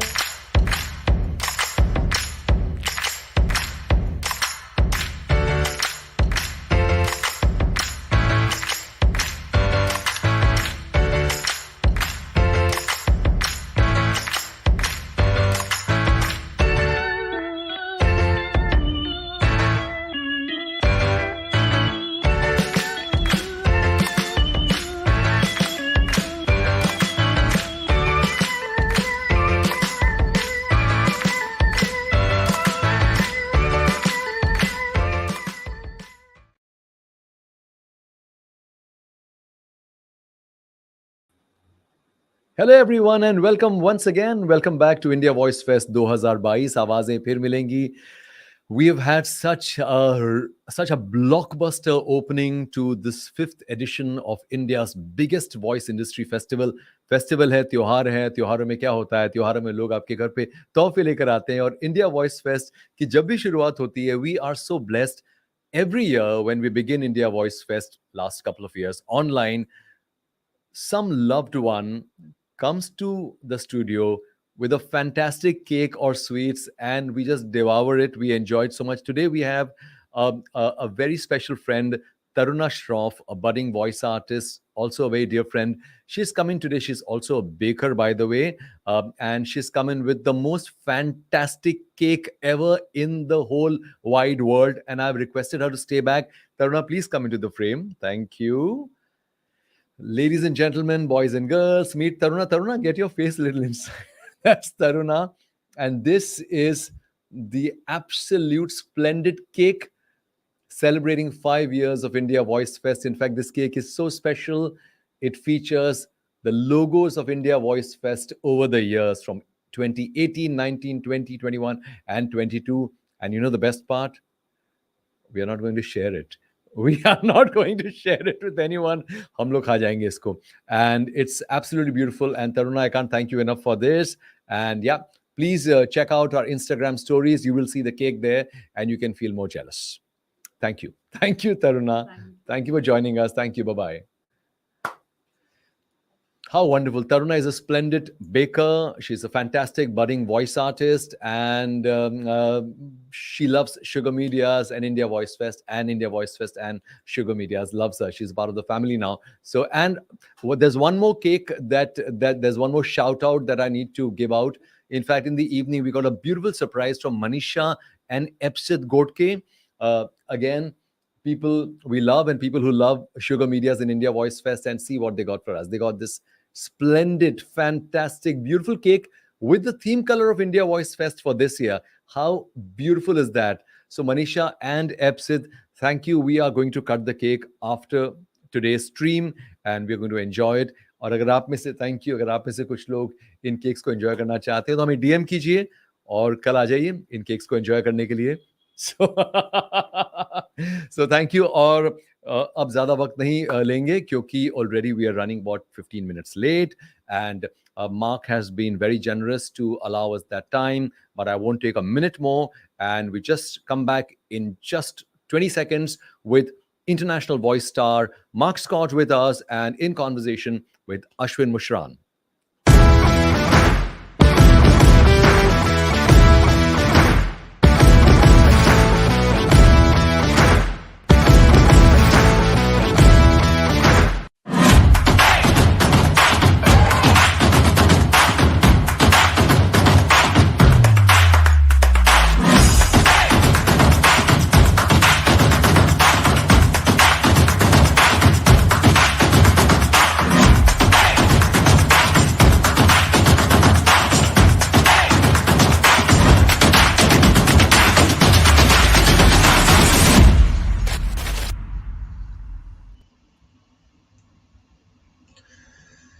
Hi, can you hear me, Mark? I can, yes. Yeah, okay. I'm Ashwin, so it's really nice to meet you for the first time. I've seen your stuff online. You post a whole bunch of stuff on marketing, your journey, and from the perspective of the mistakes that you also made in the past, I think, is what you say. But before I start, I'm just going to introduce who you are. I'm sure that's been done to you many times, but I'm just going to do it again. Yeah, no worries. Mark Scott is a full-time voice actor and a voiceover business and marketing coach. As the original everyday VOpreneur, I like that term, he serves as a guide through the business of voiceover. His clients include Amazon, Microsoft, Chevrolet, and Emirates National Bank of Dubai. And he's also the host of the Everyday VOpreneur podcast, which offers up actionable, practical advice on the business of voiceover every week. So that's Mark, that's you. And I can see your lighting is much better than me. I was somewhere else, I had to rush somewhere else, so I couldn't fix that. But as long as we can hear each other, I think that's fine. First of all, I just want to ask, how did you get into voiceover? As far as I'm concerned, I don't think there's anybody who's a voiceover artist in the world who was born saying, I'm going to do voiceover. I believe that it's actually something that's a kind of accidental business. People just fall into it personally. I mean, I also accidentally fell into it. So I just want to know from your perspective, how did that happen? My story is actually very similar to a lot of other voice actors, particularly in North America. I was a radio guy who lost his job. That's where a lot of us start. In North America in particular, the radio industry has been changing a lot over the years. There's been a lot of downsizing that has happened over the years. And so I was a guy who had been on the air in broadcast through radio and television for off and on for 2 decades. And when my last radio job came to an end, I said, that's enough. I'm done with radio and it's time to do something else. And I had been doing voiceover on the side for a number of years. I didn't ever think of it as a business necessarily. It was just when you're in radio, opportunities often present themselves. And And I decided when my last radio job ended that I was going to see if I could make this work, if I could turn it into a business, because I really didn't want to go back to radio. So that was in 2012, was my first year full-time in voiceover. And I've been doing it ever since and growing my business ever since. That's 10 years. And at the time, how many radio stations do you work with? Oh my goodness. Let's see. Over the years, I had worked for probably about half a dozen radio stations, and I had hosted or worked on probably close to half a dozen television shows over the years as well. Okay. And when you finally decided to move to voiceover, was there then a sudden difference from that radio broadcast voice to suddenly having to adapt to other kinds of voicing? Because that whole radio voice, the broadcast is a very common theme around lots of, from companies to people, they like that radio sound. But when you do actually go into the voiceover business, you find there are different areas of it. And, that radio sound always doesn't translate into that. I have often told voice actors that who are coming from the broadcast side, you would have an easier time getting started in this industry if you had previously worked as a farmer. Because when you come from radio, when you come from broadcast, whether you like it or not, whether you realize it or not, whether you admit it or not, you do have a radio voice, so to speak. And I have spent the better part of 10 years and many, many thousands of dollars on coaching, trying to ultimately get rid of that announcer voice, which still creeps up every once in a while. I think anybody that has been doing voiceover for more than 5 minutes has seen the directions and the specs that say, conversational and then non-announcer written in giant capital letters, right? Nobody wants that anymore. And so you would think that there's a relation between broadcast and voiceover, but the reality is that it can actually be a lot harder to come from the broadcast space into voiceover just because of that one thing. I think in India, a lot of clients and a lot of companies always, a lot of agencies, they always ask you, we want, especially you're talking about non-broadcast, but in India, they say, we don't want the voiceover to sound voiceover. Yeah. Yep. At the end of the day, you're still getting a voiceover. Even conversational is still a voiceover. It's not actual conversation in the way that we're talking. It's a certain kind of conversational. And I think a lot of people here also had to adapt to that whole area. It was a huge change, I think, that happened even here. And we're also, as India, the voicing in India opens up to the international stage because of how we are now open on the internet or available to people out of the country. We're finding also people are asking for neutral voiceovers is what we're getting right now. Yeah, there's a lot of that here too. And that's it. Everybody just wants, talk like you're talking to your best friend. Talk like you're having a conversation. Talk like you're chatting with your child or your spouse or whatever, right? And that's what everybody's looking for. And I think it really hit me. I was doing an in-studio session in Toronto a couple of years ago, and I had came in. They handed me the script. I nailed the 30-second script in the first take, and there's like 6 people on the other side of the glass, and they're all looking back at me, and they're like, "Okay, that was absolutely perfect. But now we need you to do it again, but just don't be perfect." And I'm like, what does that even mean? Like, what somebody tells me that I did it perfect. I'm like, okay, great. I did a good job. Pat myself on the back, get on the train, head back home again. But they're like, no, we need you to do it again, but sound less perfect. And that's, I think, a big part of it, right? Because generally speaking, when we're having a conversation with someone, it's not perfect. And it doesn't sound like we're reading off a script. And so that's where the acting side of it comes in. And I think that's something that I've seen too is we refer to it as voiceover, but more and more and more and more it's being referred to as voice acting, and the emphasis is being put on the acting, and that's a tough thing for a lot of people. With regards to this, I went to drama school in London actually, and when I'd come back out here, I accidentally felt I shot an ad for someone. The director asked me, he said, "Hey, you got a nice voice." He said, "You want to try the voiceover?" And I did. It was really I'd never understood what it was going to be like in front of a mic when they said go cross and there's a pop and there's a click, and I'm like, I don't know what you're saying. Yep. And it was through that I started off. But I think my going to drama school over the years has really helped me in the voice business, which also led me to dubbing and other areas, but it allowed me to understand direction. And you have a home studio, obviously. I'm guessing that's what you built up over the years, and that's what you're able to deliver from.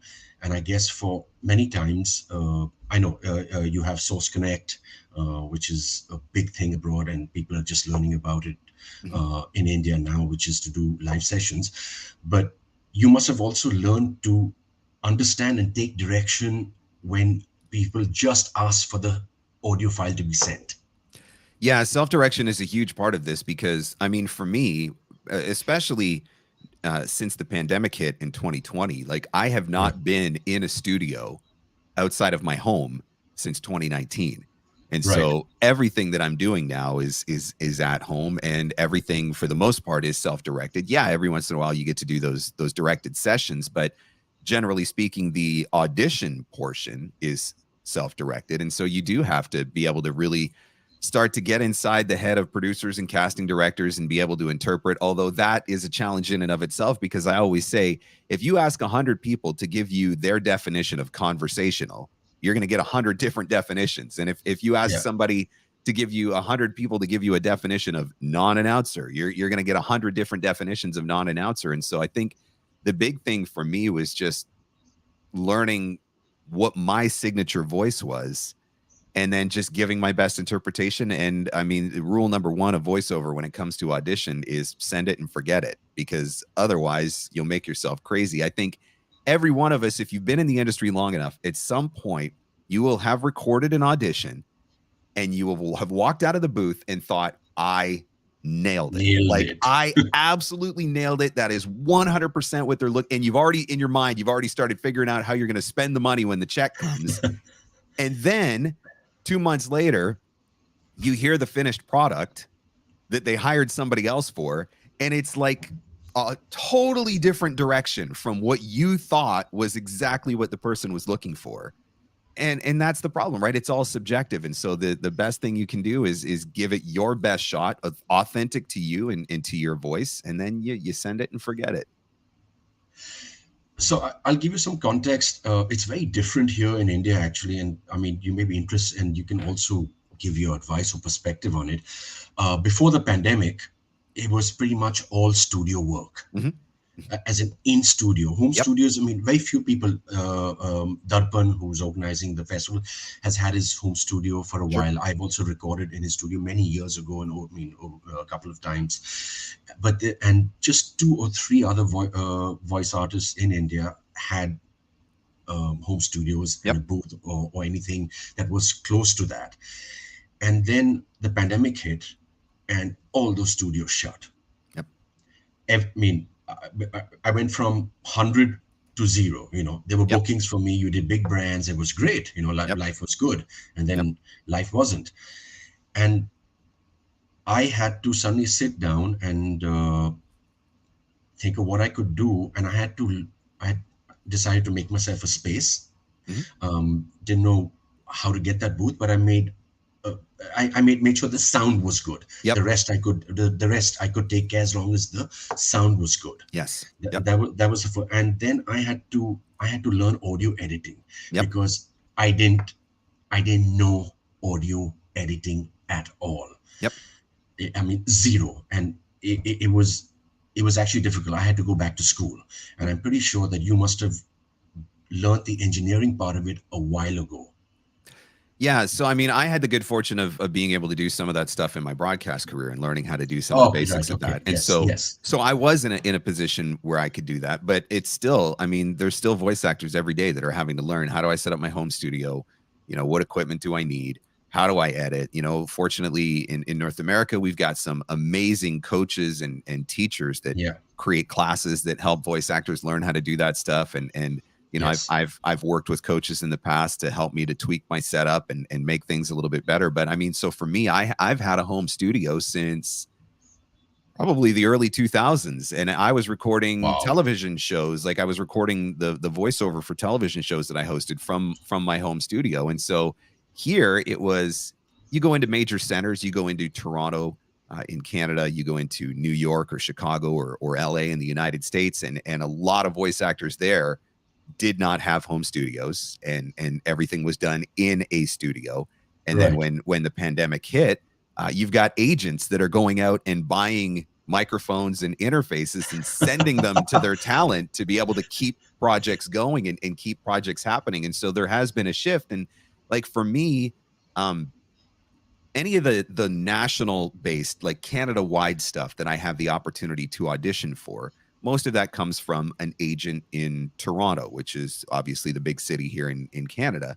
And pre-COVID, I used to have to go into the city to audition for a lot of that. And honestly, if anything, good, so to speak, has come from the pandemic, it's the fact that now a lot of these production houses and casting directors have accepted that, okay, voice actors do have home studios. Their home studios do sound good.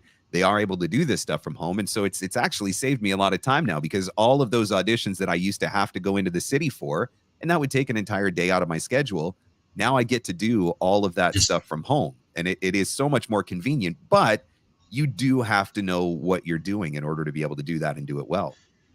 So you said that agents actually just sent interfaces and mics to voice actors, but some of these voice actors wouldn't have known what to do with that. I mean, the first time I got the interface and the mic, it took me a long time to figure out. What do I do with this? What do I do? And then of course I bought another 2 interfaces since then and leveled up, but it's not something that happens like magic.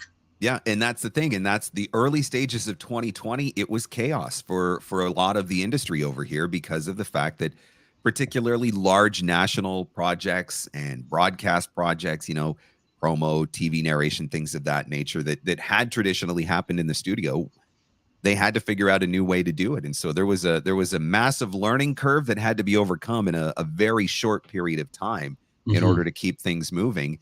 And that was an advantage for guys like me who had a home studio and had been doing it for a long time, because I live in a smaller town. And so, going into the studio wasn't something that I had to do a whole lot. So now it's a very different world. I mean, you mentioned about, the internet has opened up, right? There's no more borders anymore, right? No. I tell voice actors all the time from a marketing perspective that your target market for voiceover work is anywhere in the world where your language is spoken. There are no more borders. There are no more restrictions on anything like that. I work with clients around the globe on a regular basis, and I'm able to do that because I have my home studio and because of tools like Source Connect, or doing directed sessions via Zoom or Skype or things of that nature. And so, I mean, for me, that's been a huge blessing to be able to do that, because it's opened me up to so many more possibilities. Possibilities around I guess initially it was within North America. Then over a period of time, as you marketed yourself, there were people who got in touch with you slowly from around the world. Would that be correct? Yeah, primarily. I mean, it started out that I was mostly working with contacts that I had developed over my career in broadcasting. And then when I started to figure out, hey, there's something here, I think the first place that I really started looking for opportunities was an online casting site. Many people will be familiar with the site voice123.com. Correct. And that site's been around for, 20 years probably. And I think Voice123 and Voices.com, they're the oldest and the biggest players, which shook up the industry at that time. Yeah, absolutely. That was a huge disruption to the industry, because up to that point, everything had been booked through agents and everything had been recorded in professional studios. And all of a sudden, we had this platform that democratized the industry. And now you've got anybody with a microphone and a decent home studio setup could potentially be auditioning for voiceover jobs. And so as I started using that online casting site and auditioning for opportunities on online casting, the question that I kept asking myself was, if there are people who are out there who are looking for voiceover and they're using a site like Voice123, there's got to be more people that are looking for voiceover that maybe don't know about this site yet. So how do I get in touch with those people? And so that's where I started to do direct marketing. And at first, you draw a circle on the map and you just start kind of working around your local area and some of the bigger cities around you or whatever. But there came a point where I started marketing across Canada. Then I started marketing across the United States. And then I was like, you know what, there's got to be some opportunities in Europe, or there's got to be some opportunities in the Middle East, or opportunities in Australia or New Zealand. And that was where the whole, literally anywhere in the world where my language is spoken is a potential opportunity for me to find voiceover work now. And when we were talking about voice V123, even I was on it for a while. I made my money back. Yep.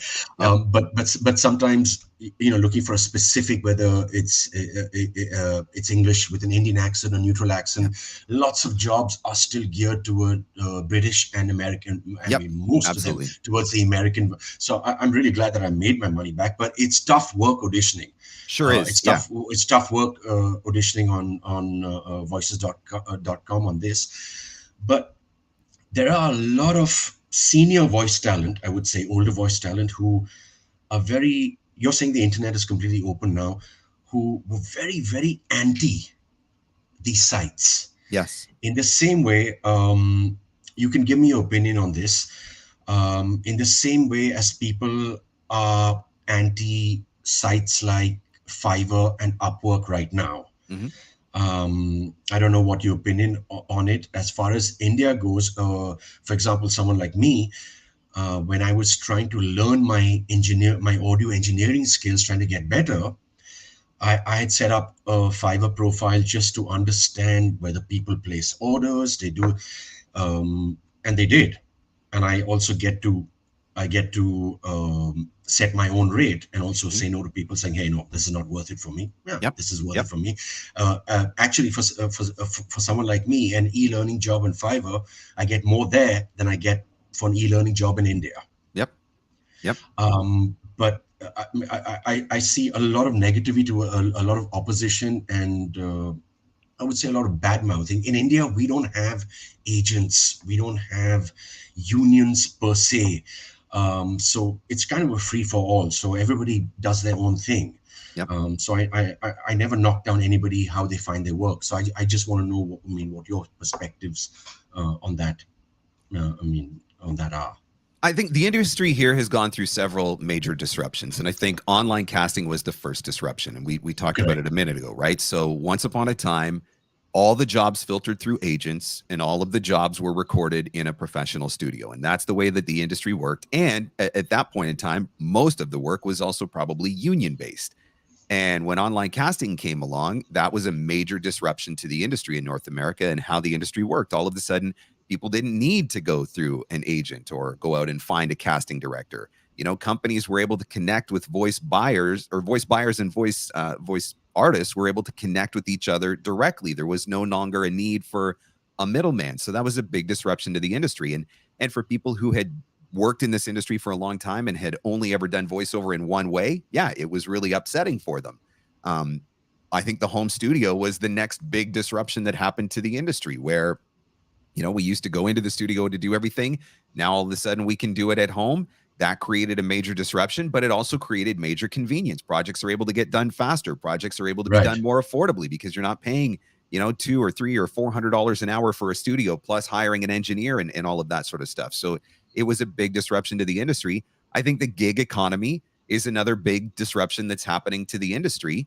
I think where you see in North America in particular, I think where you see a lot of the pushback on the voice acting side is a site like Fiverr really does reduce the barriers to entry. It makes it so much more possible for somebody who thinks they want to do this or wants to give it a try. You get the right equipment, you can get a USB microphone, and you probably already have a computer. And the barriers to entry are low now because agents have been disrupted, casting directors have been disrupted, professional studios have been disrupted. The challenge is we have to be careful that we don't, I guess, make ourselves extinct by fair market value. So, let's say a project that traditionally has always been worth $500.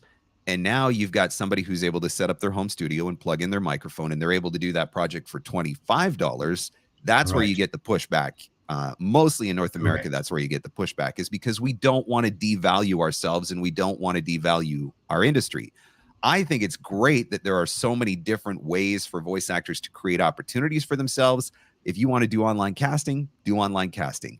If you want to stay traditional and join the union and have several different agents and go around to studios and only focus on high-end work, then great. That's your option as well. If you want to do direct marketing and you want to email clients and use tools like social media, like LinkedIn to make connections and develop relationships and build your client base that way, great. If you want to take advantage of freelance platforms like an Upwork or a Freelancer or a Fiverr for that gig economy, great. My big thing is just don't devalue yourself, don't devalue your work, and don't devalue your industry. Because at the end of the day, look, we've all still got a mortgage to pay or rent to pay. We've got families to feed. We've got electric bills and internet bills. And, it costs money to buy equipment and it costs money to run a business. And if you drive the rates down so low, then it gets to a point where it's no longer sustainable for any of us. Sure. And then that's where I think the next big disruption is going to come, which is going to be in the form of AI. Yes, that's it. So, like I said, in India, I mean, of course, when I'm in touch with some of the international voice client online on Facebook, on some of the groups, and somebody says, "Hey, so a client has asked for this. What should I quote?" And everybody says, "Yeah, just check out, GVA or Gravy for the Brain." Those rates don't kind of match in India, though. No, not at all. Yep. And that's really, it really sucks sometimes. I've done a couple of jobs for a couple of sites abroad. And for an Indian client, it's like 50% less than for an international one. When I know that some of the others are getting that much more. How do we deal with this when you talk about pricing and fare structure and things like that? Because, $1 for us is a lot more than $1 for you. Yep. And that's one of the challenges with all of this. I think that's the one thing that everybody's trying to navigate now, is because the economy is different in every country, right? I live in Canada. I do a lot of work. The bulk of my work comes from the United States, but the United States, Canada's economy is about 10% of the economy in the United States. And so the rates from the United States to Canada are hugely different. And that's just because the economy is hugely different. And so the GVAA rate guide, I've said this all along, and David Toback, who is the creator of the GVAA rate guide, he says it too. That rate guide is a US-based rate guide for US talent working in the US. And it's really easy even for a US-based talent to go to a country like India and say, this is the GVAA rate guide, but it doesn't matter because the Indian economy is different from the United States economy, just like the rate won't fly in certain European countries, or you can't take that rate guide and apply it to New Zealand, for example. And so one of the things that I do tell voice actors, if you're going to make the choice to work internationally, because it can open you up to so many more opportunities, you just have to be aware that some countries, the rates are going to be very close to what you would get in North America. Some countries, the rates are going to be very far from what you would get in North America. And that's where we all have the choice. The VOpreneur is the phrase that I have coined as a VOpreneur. I love it. Yeah. So. You get to choose who you want to work with and where you want to work. And so that's one of the things that we all have to be aware of. I mean, I'm not shy about the fact that as a Canadian, I focus a lot of my marketing efforts in the United States because the rates are better in the United States. And so why would I want to work in my own Canadian market exclusively? And I do work in this market, but if I have the opportunity to get better rates and earn more working in another country, why wouldn't I at that point, right? I mean, I did a job for an event opening in Barcelona through a site called Voice Booking, which is in the Netherlands, I think. Here. Okay. And it was just 1 minute 30 seconds, and it paid me a lot more than what I would get for that 1 minute 30 seconds in India. And sometimes they send you an email saying, "Hey, it's a year buyout. How does this sound to you?" And I'm like, well, I'll take a pause and maybe email them back in a bit, but I'm like, yeah, that sounds really good. But you just don't get that in a place like India. And I was just, I just want to come to the point, because you're a marketing coach as well for voiceover.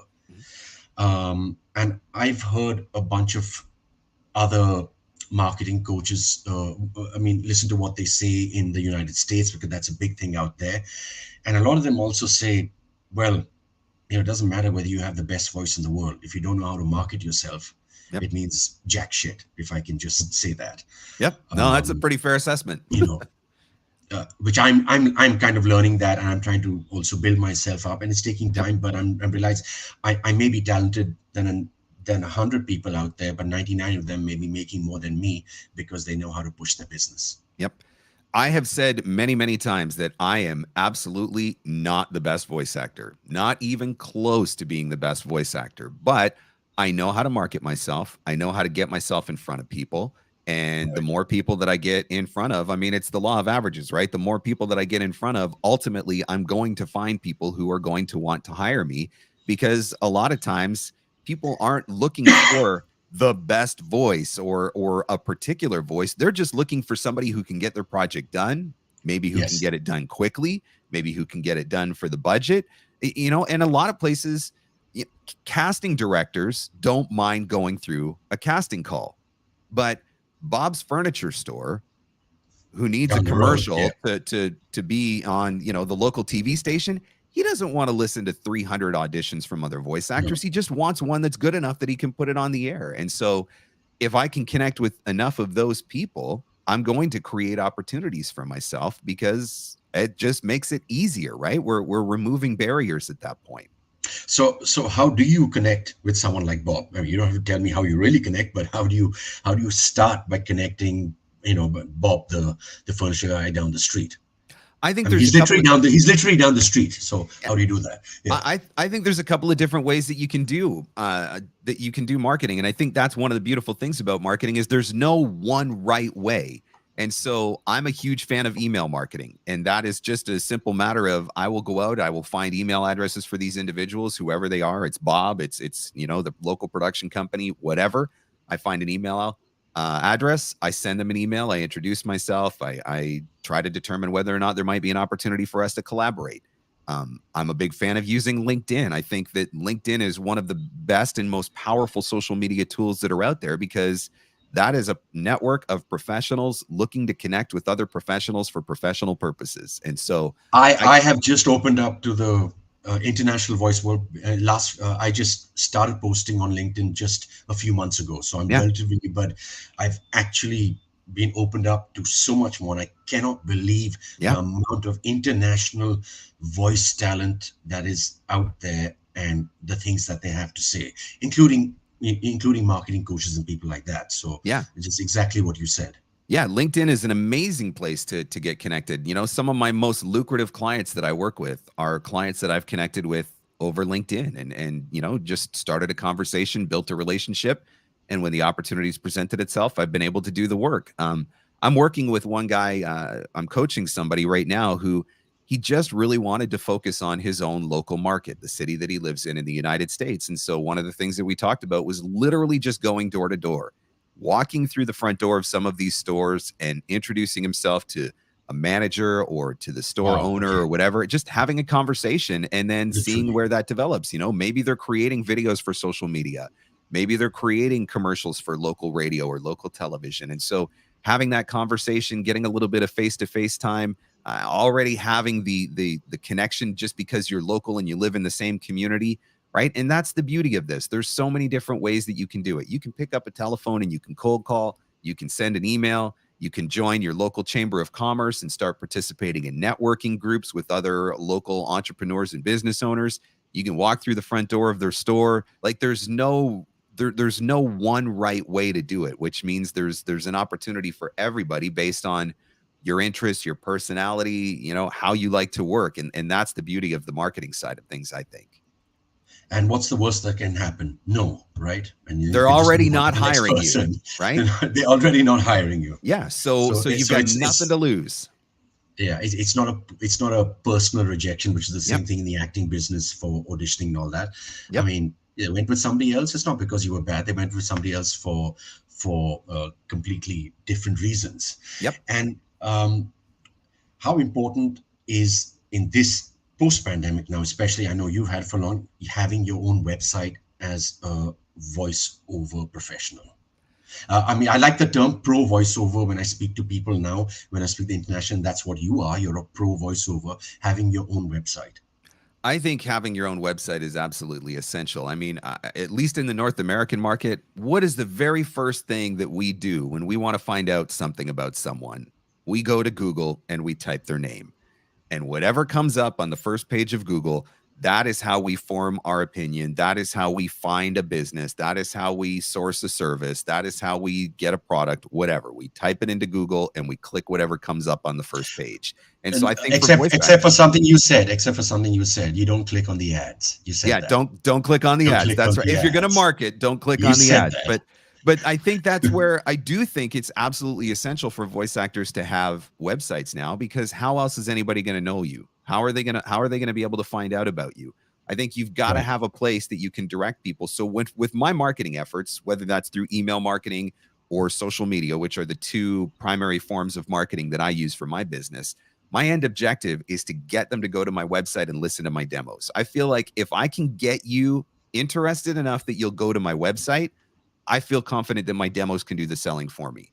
And so once you're on my website, you get a chance to listen to my demos, you get a chance to hear my voice. Then hopefully at that point, you're going to be like, yeah, that's the guy I'm looking for. That's the voice I'm looking for. And then all the information that you need to be able to hire me is right there on my website, and quick and easy and simple. I think nowadays, if you search for a company, and I can speak to the North American market. If I go to search for a company, or I go to search for a product, a service, a brand, or whatever, and I can't find anything on the internet, I immediately question their legitimacy. And that's just a product of the world and the culture that we live in now. And so that's where I think having that website is so important. And here's the other thing. Odds are, even in India, I again, maybe not, but you can answer this, but odds are there are a percentage of the voice actors, at least, that do have a website. And so that's your competition, right? That's your competition. And so if you can't be found and they can be found, you're already behind the 8 ball, so to speak, because now these other voice actors that do have websites, they're the first ones that are going to get contacted every single time. Because they come up like anything on the internet. You have to come up on the first page. Yep. You got to come. Whether you're on a P2P site, whether you're on one of the gig sites, you got to be found on the first page. Otherwise, well, they're going to go to someone else. And how much time do you spend how much time do you spend in the day or in the week marketing yourself in a percentage of voiceover and actual marketing?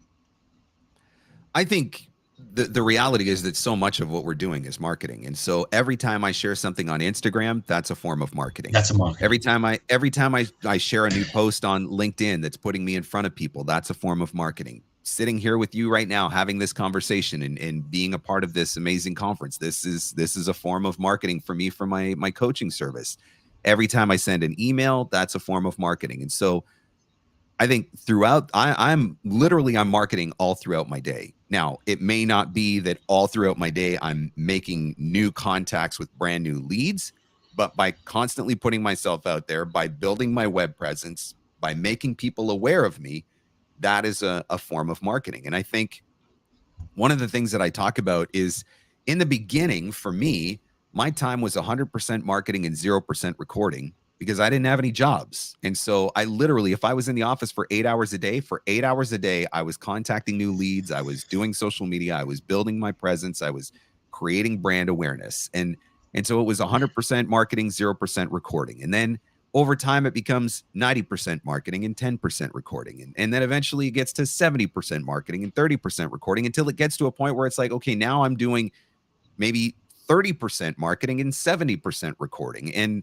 maybe I'm marketing in different ways now. And so before, where I would send out emails all day long and connect with people individually all day long, now that my career has grown and now that I'm busier, now maybe that looks a little bit differently. Like for me, I use a lot of LinkedIn advertising, right? And so I can pay for a LinkedIn ad that's running 24 hours a day, 7 days a week. And that becomes a form of marketing and new lead generation for me that frees up my time to spend more time in the booth working on projects. And so I think the bottom line is you've always got to be filling the pipeline. That's the rule. And so the pipeline is just bringing new leads into the mix, because again, if you get enough new leads into the mix, that's where the projects, the opportunities, the auditions are ultimately going to come from. So every day you've got to be doing something that is putting people into that pipeline. Okay. And I know there's a bunch of stuff I want to ask you. We don't have that much time, but your views on voice actors getting their demos done. I know, I mean, a long 15, 20 years ago, you had to get a demo done, go to the professional studio, get that top-notch sound. But now that's not going to be the same sound. If I go to a studio somewhere and I get a top level engineer in a top level studio, that's not the sound of my studio. I don't have that same mixing capability. I don't have the access to that sound, to the layers, to everything. So are those demos valid anymore? I mean, I've sent from the work I've done, even my raw recordings I've sent off for people, and people have gone, hey, we like this. We want it to sound like this. That's the style we want. So I just wanted to ask you what you thought about that, because there's a lot of money that goes into demo production, and there are a lot of voice actors who spend a lot of money on that, and sometimes there's absolutely no returns. So, I mean, in the North American market, having a professional demo is absolutely key, because your top competition has professional demos. And if you if you can't line up, with them and what they're able to do, you're already at a disadvantage. One of the shifts that has taken place in this market, though, is those professional demos, generally speaking, get recorded in your studio. So I can work with a reputable, respected demo producer, but we can use a tool like Source Connect, for example. Source Connect, yes. Yeah. So I'm in my studio recording my voiceover in my studio. So it is a reflection of my sound and what I'm able to deliver. On the production side, in North America, most people don't expect you to be able to do the production, right? So when I record voiceovers, I'm literally just recording a voiceover and sending a voiceover file. Almost never am I asked to do the full-blown production, right? Add in the sound effects and music beds and all of that sort of stuff. So I don't have to worry about that here. But I do think, I guess the easiest way I could explain it is, if you're going to buy a new product off of Amazon, what's the very first thing that you do before you make a purchase on a site like Amazon?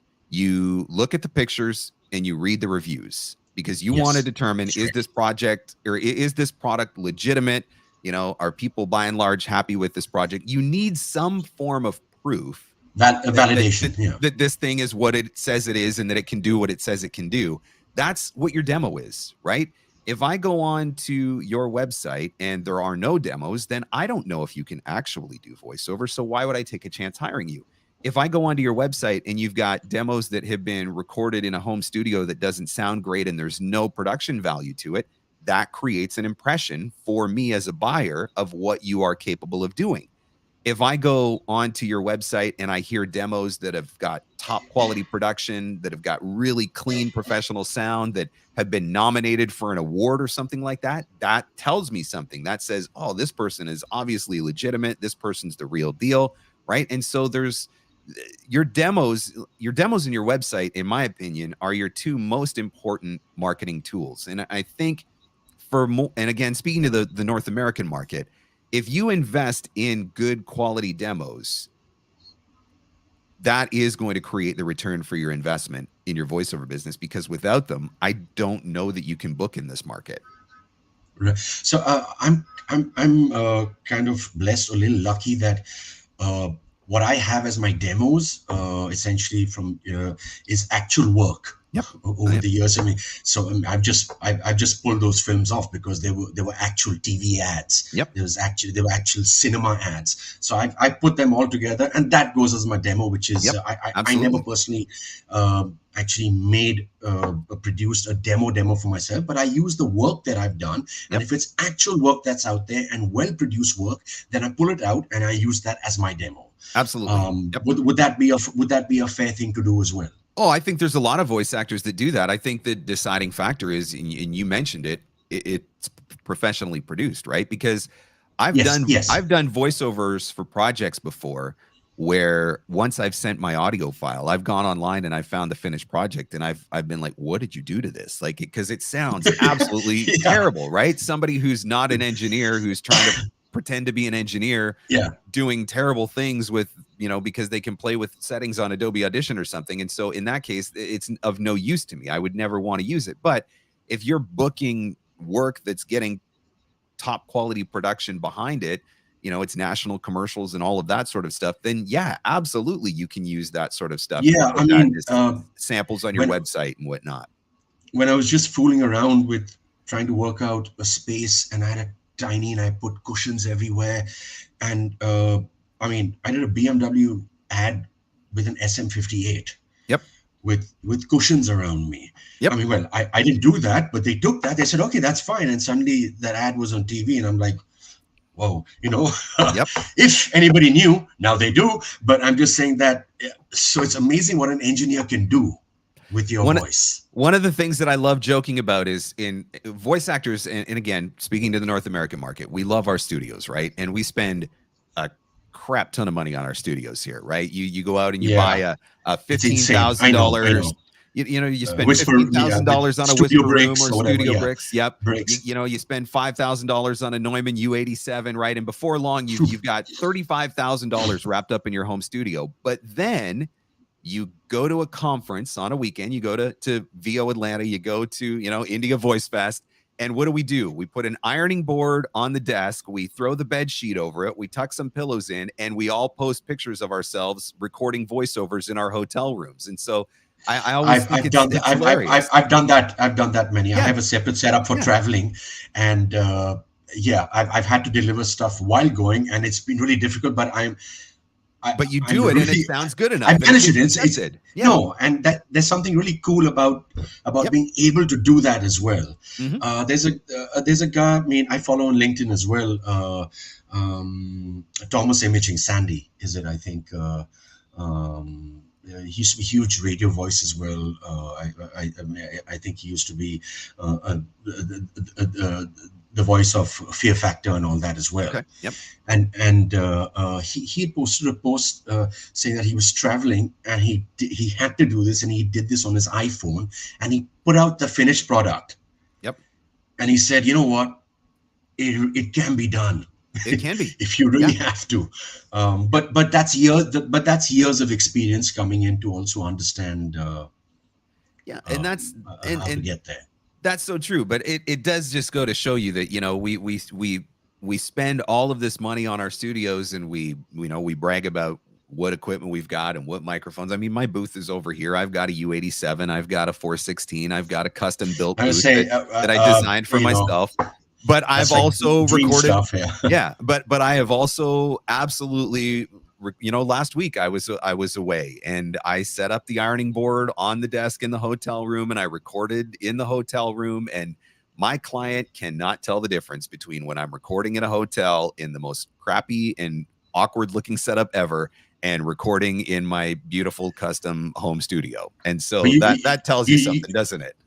You don't travel with the U87, do you? That's why I have the 416. I love the 416. You have the Sennheiser. You have the 416, which is that's a good one for traveling, is it? Absolutely. It's still a condenser, but it's still, because it's a shotgun, right? It's a shotgun mic, and so it's very, very forgiving of the space, right? And so whereas the U87 will pick up everything around you. Yeah. Which is why it's a studio mic. Studio mic. Yes. The 416 just picks up what's right in front of you, and so as long as you can control any sound bounce in the room, which is, again, that's with the ironing board and the pillow fort and that whole thing, you can control the sound bounce around you. Then you can record with the U87. I've recorded with the U87. I recorded a commercial with the 416. I recorded the commercial in the back seat of a car on an interstate pullout in Tennessee once before. Because I needed to get the job done. I literally just pulled off the side of the highway and sat in the back seat of the car and tucked a couple of pillows up in the window, recorded with my 416. Yeah, because you can't do that. The client couldn't tell the difference. They had no idea. So the right microphone makes a big difference. No, I think that's a really cool thing to hear for everybody, that it's not always just about, it's not necessarily about the mic. It's also what you can do with the mic, in both ways. There's no point getting a U87 if you just can't use it, or you don't have the surroundings for it. I did not You start need the out with correct that sound equipment. for. And that's the thing. Like, I started out with an EV RE20, which is generally Yeah, which considered is to be the the worst voiceover mic. Yeah. The Electro Voice. Is Yeah, that, the yeah. Electro Voice Yeah. RE20. Yeah. I mean, you see them in radio studios and stuff, but it's generally assumed to be one of the worst microphones for voiceover. But that's what I started with because I didn't know any better. I was recording in the living room of my apartment. Like, I did not have a treated space. I did not get my 416 until I was making $100,000 a year doing voiceover. Like, I started out in my living room, and then eventually I upgraded my apartment and I got a spare bedroom, and I was able Yes, to build a because you have studio it. space in a spare bedroom. And now, a bunch of years later, now I'm in a house and I have a custom built studio, and it's amazing and I love it. And it's mostly just about comfort than it is anything else, because I proved to myself, like, I built a 6-figure business recording in a space that I should not have been able to record voiceovers in, but you find a way to make it work. You get resourceful because you got to do what you got to do. And that is the story of, I think, a lot of voice actors, artists around the world. Yeah. They did what they have to do, and they started working in a space where anybody probably thought it would not be possible. Yep. I mean, if I tell you which mic I travel with, I get it done. But it's actually just it's like an $80 mic. I travel with it, but it gets my job done. It gets the job done. I have a different one in the booth, but it gets my and I just I it's a sturdy one, so it doesn't get knocked around. When you travel, you're always worrying that something's going to happen to something. Yep. But again, I get it done when I travel, and I really, really enjoyed that aspect. I've enjoyed learning in the last year, like you said. You've also learned the engineering part. I started on Audacity, which I'm sure a lot of, because that's what you Google first. Free. Yep, absolutely. Audio recording software, Yep. I tried Adobe Audition for a while, and I also have a license for Reaper, and I use PreSonus Studio One now, which I have license on. I really, really enjoy that. But I actually took courses to learn how to use that for voiceover. I did actual courses for that. And that's something I think is really important. And I think that's the one aspect of this business that never changes, right? I consider myself to be a successful voice actor. I'm a coach now, like I teach marketing, but I still do performance coaching every year. I still make investments every year to work with coaches for particular genres, or to work on my technique, or to make sure that I'm current with trends. Like, I am constantly investing in my learning. So you're learning with other coaches every year as well. Yep, absolutely. I think it's really important that never stops, because the industry is constantly evolving, right? The voiceover read that worked 5 years ago is not the voiceover read that works today. And so if you're not staying on top of trends, and if you're not constantly working on keeping up with what's booking, then you start to fall behind. And I think that for any voice actor, if you start to see the auditions declining, or your booking ratio starting to drop, the very first thing I think anybody should be doing is contacting a coach and saying, okay, it's time to freshen up. It's time to figure out what's booking today. It's time to see what people want today, so that you can adjust your reads. And I think that goes on the performance side, but I mean, I still learn new stuff on the tech side. I'm still learning new techniques for editing, and I'm learning new ways to make my sound better all the time. Like, it's a process that never ever ends for me. Yeah, a new plugin every once in a while, which you think will work, sometimes it doesn't. Yep. I mean, I'm sure you got a bunch of plugins by now. Oh, we've all made investments in equipment that was going to be the difference maker in our business, that now just sits on a shelf somewhere and collects dust. So, if you were, from your point of view, you've got your own coaching business. You have your own. You have your YouTube channel where you also post a bunch. You have your Friday questions as well. I think you do things like that. If people from India were to approach you for coaching, would that make sense from a perspective of still being a different country? The things that you teach, would that be applicable to anywhere because it's business.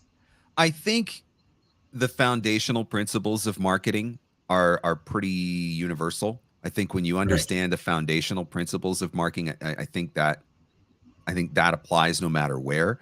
I think it's how you specifically apply some of those foundational principles. And so the way that I write an email in the United States or in Canada might not be the same way that I would write an email in India, or the social media platform of choice, right? You know, in North America, everybody's using LinkedIn, but maybe in another country, they're using something different. Like I know in South America, for example, if I try to do email marketing in South America, I'm probably going to get minimal results at best because everybody there prefers to use WhatsApp, and so it's the same thing here. Yeah, and WhatsApp so is I think huge. that's part of it, is just learning the techniques and learning those little idiosyncrasies of one country to the next and what they prefer and how they prefer it to work. But I think once you figure out some of that stuff, if you have a foundational understanding of marketing, then you can just figure out how to apply it to your specific use case.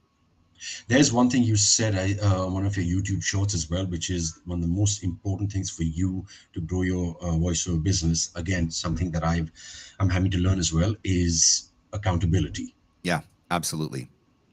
I think that it's really easy to have a lot of big ideas. It's really easy to have big goals.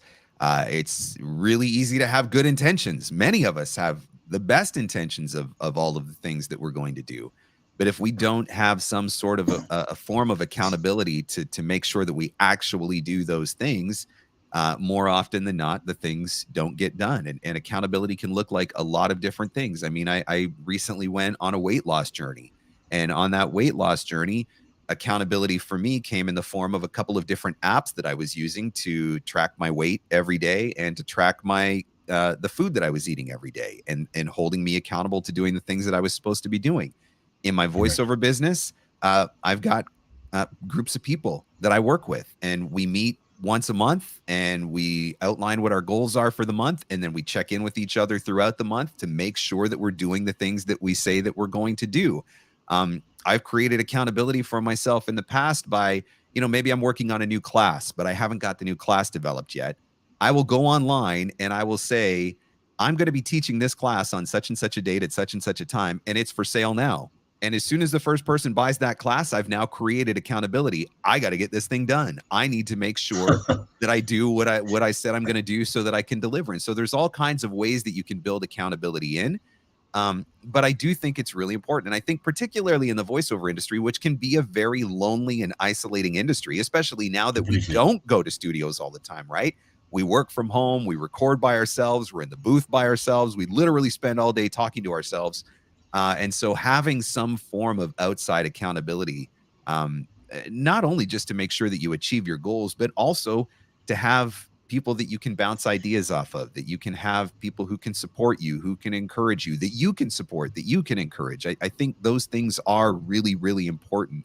And I think if you look at any successful entrepreneur, regardless of what space they're in, voiceover or anything otherwise, I think you'll always find that accountability is one of the things that has been built into their success. And when you were starting out, how did you apply the accountability yourself over that? Now, of course, it's easier to contact people. You said you have the apps, things like that. Because of social media, it's easier to get in touch with groups as well. Yep. At that time, you must have been on your own.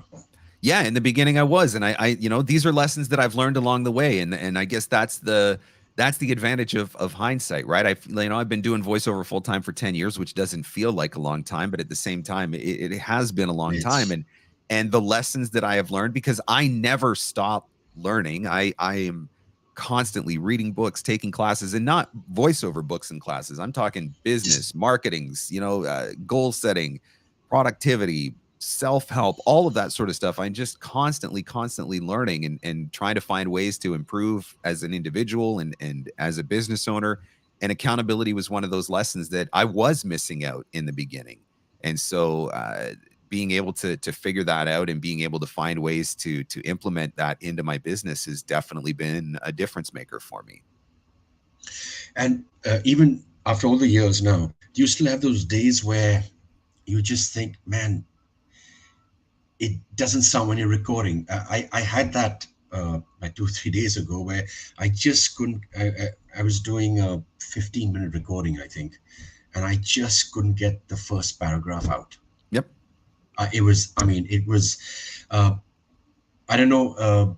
I don't know what we hear, but if you've got the HD, if you've got the Audio Technica or the Sennheisers, I don't know whether we hear more in our heads. And then later on, when you hear it, when most people are listening on a phone or somewhere else, you're going, that doesn't sound like that at all. You know, what I was hearing, I mean, all the stuff that was going on, I don't hear any of that. Yep. And then it starts playing with your brain. So I was just wondering whether things like that happen, because it really, really hit me hard the other day when I really had to fight my way through my first paragraph, and eventually did. I could flow.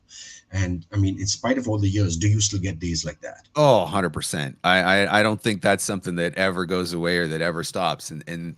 And there are days when it's more psychological than it is anything, right? If you're not in a good headspace when you walk into the booth because whatever, you had a bad day, something's going on in your personal life, whatever it is. I mean, we carry all of those things into the booth. And I mean, that's why I teach a lot about mindset, because it's so important. But I absolutely have days when I walk in the booth and just bomb. And you know, maybe that's where it's like, okay, you know what? I just can't even bother doing this right now. I go out for a walk, or I get on the treadmill, or, do something, go watch a show, go read a book, do something just to try to clear my head, and then try to come back and give it another shot. Because that's the other thing. The longer that you stay in the booth when it's not working, the more frustrated you get. And the more frustrated you get, the worse the problem becomes. And so one of the things you've got to absolutely do is just know when it's time to walk away and take a break, whether that's for 5 minutes or an hour or whatever. But yeah, I don't, maybe that's something that goes away eventually, but I haven't got there yet. I definitely still have some days when I walk into the booth and I'm like, I stink at this. Why are people paying me for this?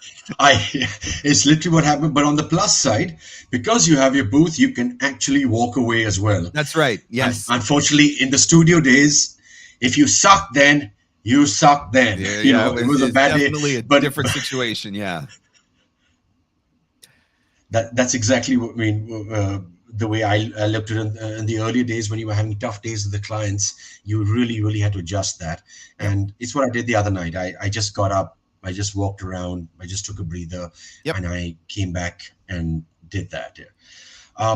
What is your advice for people who are looking to start off in this business? I think, like I said, most of us accidentally fall into this. I believe after the pandemic, I think there's a bunch of people in the world who go, I can do voiceover, because that was maybe the easiest thing to say.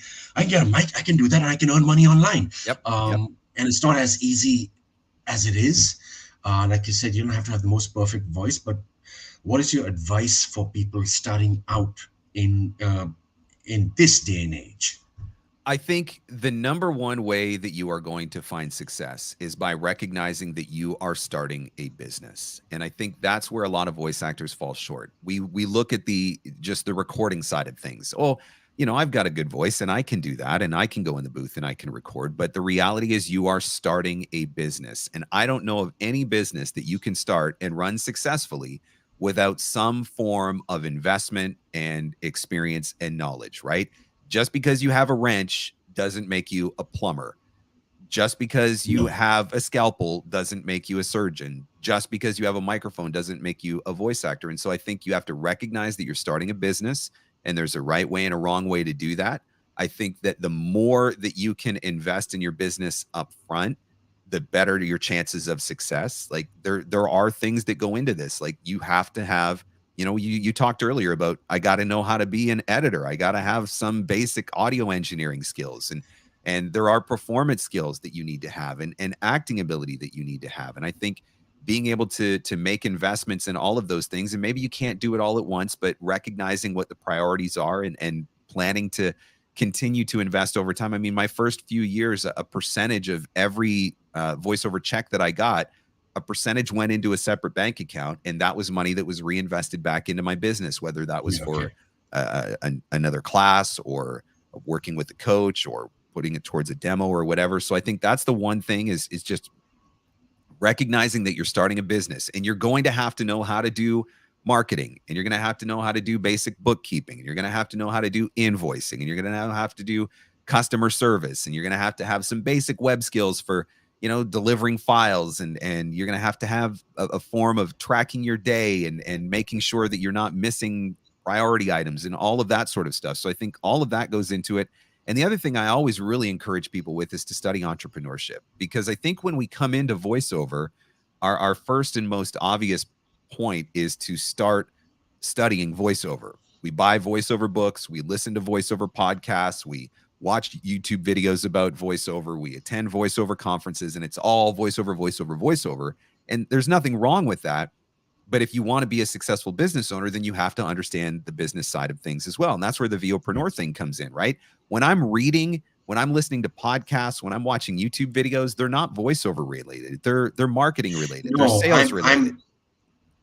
I actually switched, but in the last 2 years, you know, to actually looking at all the marketing side, the mind side of it, all those aspects. And I mean, to be honest, this is a business where there is no school for voiceover. There is, I mean, people just are voice. I mean, there is no right way. There's no wrong way, because somebody prefers the way you read, like you said, and somebody prefers somebody else. You may be the most perfect, but hey, I just like the way you say the line. That's all that matters. And when you trawl the net, there's just so much about it. And whenever people say we'll give you voiceover coaching and how to do voiceover, I tend to go away from that, because that's really difficult to. You can just teach. You can teach the basics of that, but somebody will have to learn how to read a script. You can't teach people that. They will learn how. I mean, you know. How to break it down, how to understand the words written down there, how to say that. And we just don't have the base for, as in a voiceover school, academies, things like that. So when people are starting out, it gets really, really confusing. So it's great to see people like you who are teaching, like you said, it's a business. You know, I'm learning the hard way as well, but it really, really is a business, and you need people to kind of guide you through this in the same way as if you were going to business school or you were doing an MBA. I would believe that is one of the most important parts of the business now to learn in this day and age, especially when, like you said, the world is your oyster. Yep. And I think that is a huge part of it, is just recognizing that side of it. And that's one of the shifts that has taken place, right? Once upon a time, not all that long ago, if you wanted to do voiceover, you just had to get a good demo and then find a good agent, and then they took care of the rest. You were just responsible for showing up for auditions when they told you to show up for auditions. But the reality is, for most voice actors today, that is not the way the industry works anymore. And so that is where you have to take ownership and responsibility in the business that you're going to create for yourself. And what I love about it, and like any entrepreneurial adventure, you can make as much money as you want or as little money as you want. You can invest as much time as you want or as little time as you want. You get that choice, right? If you've only got 5 hours a week to give to this and you're just looking to make a little bit of extra money to supplement an income, you can build a business that looks that way. But if you want to do this full time and you want to make $250,000 a year, ultimately you can build a business that allows you the ability to do that. And that's the beauty of entrepreneurship. But in order to do that successfully in voiceover, you have to understand more than just the voiceover side of things. Yeah. I think that's what by talking to, and also for everybody listening, I think I really wanted to hear you say that to everybody, as that this is the whole other side of voicing. It's not just that. It's not just the magic mic, if you excuse the pun. It's not that there's a naked person running around, but a mic and an interface are just not going to cut the deal for you. So just before we finish, I know Darrpan is saying, Ashwin, you got to stop now. You got to stop talking. You always talk. Just I don't think any of us want you guys to stop talking. because what you I are was just sharing. I was just waiting. When is Darpan coming on? I know he's going to come on really soon. So that was going on at the back of my head. lurking around. So I am I the know you're most lurking hated guy around. during these panel discussions, because as I can see in the comment box, people are enjoying this discussion. I am enjoying this thoroughly. And Mark, hi Mark. Hello. Lovely to put a face to our emails. Yep. And I can't thank you enough. I mean, Ashwin has been such a fantastic moderator, or a fantastic co-panelist to get the best You know, out of I, you I, I and to actually share. came, yeah, I came into this thinking, well, should I list? Then I thought, no, I'll just start. I'll introduce Mark and we'll just see where it goes, because we never met actually. For me to suddenly present questions and see what he has to say, and also my thoughts on it as well. But it was great talking to her. And Mark, before you also finish, just tell everybody where they can find you, because hey, this is marketing as well, where they can find you, and what are the coaching services you also provide. Like you said, that it's also a foundation. If anybody ever wishes to get, hey, you may be a voiceover guy in India, you might just move to the United States, get in touch with Mark. You never know. So yeah, where can they find you?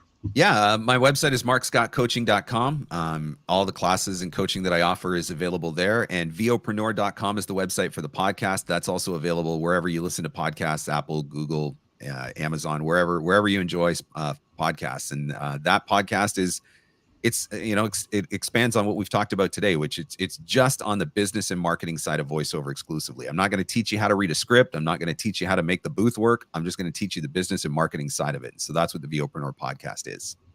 I like to hear something like that. Yeah, that's how it's said. Splendid. So it's great talking to you, Mark. Thank you so much for taking out the time, and thank you for being so patient while I thought of things to ask you. Yeah. Thank you for the opportunity. This has been a lot of fun, and hopefully everybody that's watching has learned a few things. I'm sure that I have. So lovely. Mark, thank you so much for your time, and thank you especially for the very, very practical insights, for a wonderful worldview about how things happen your side of the world.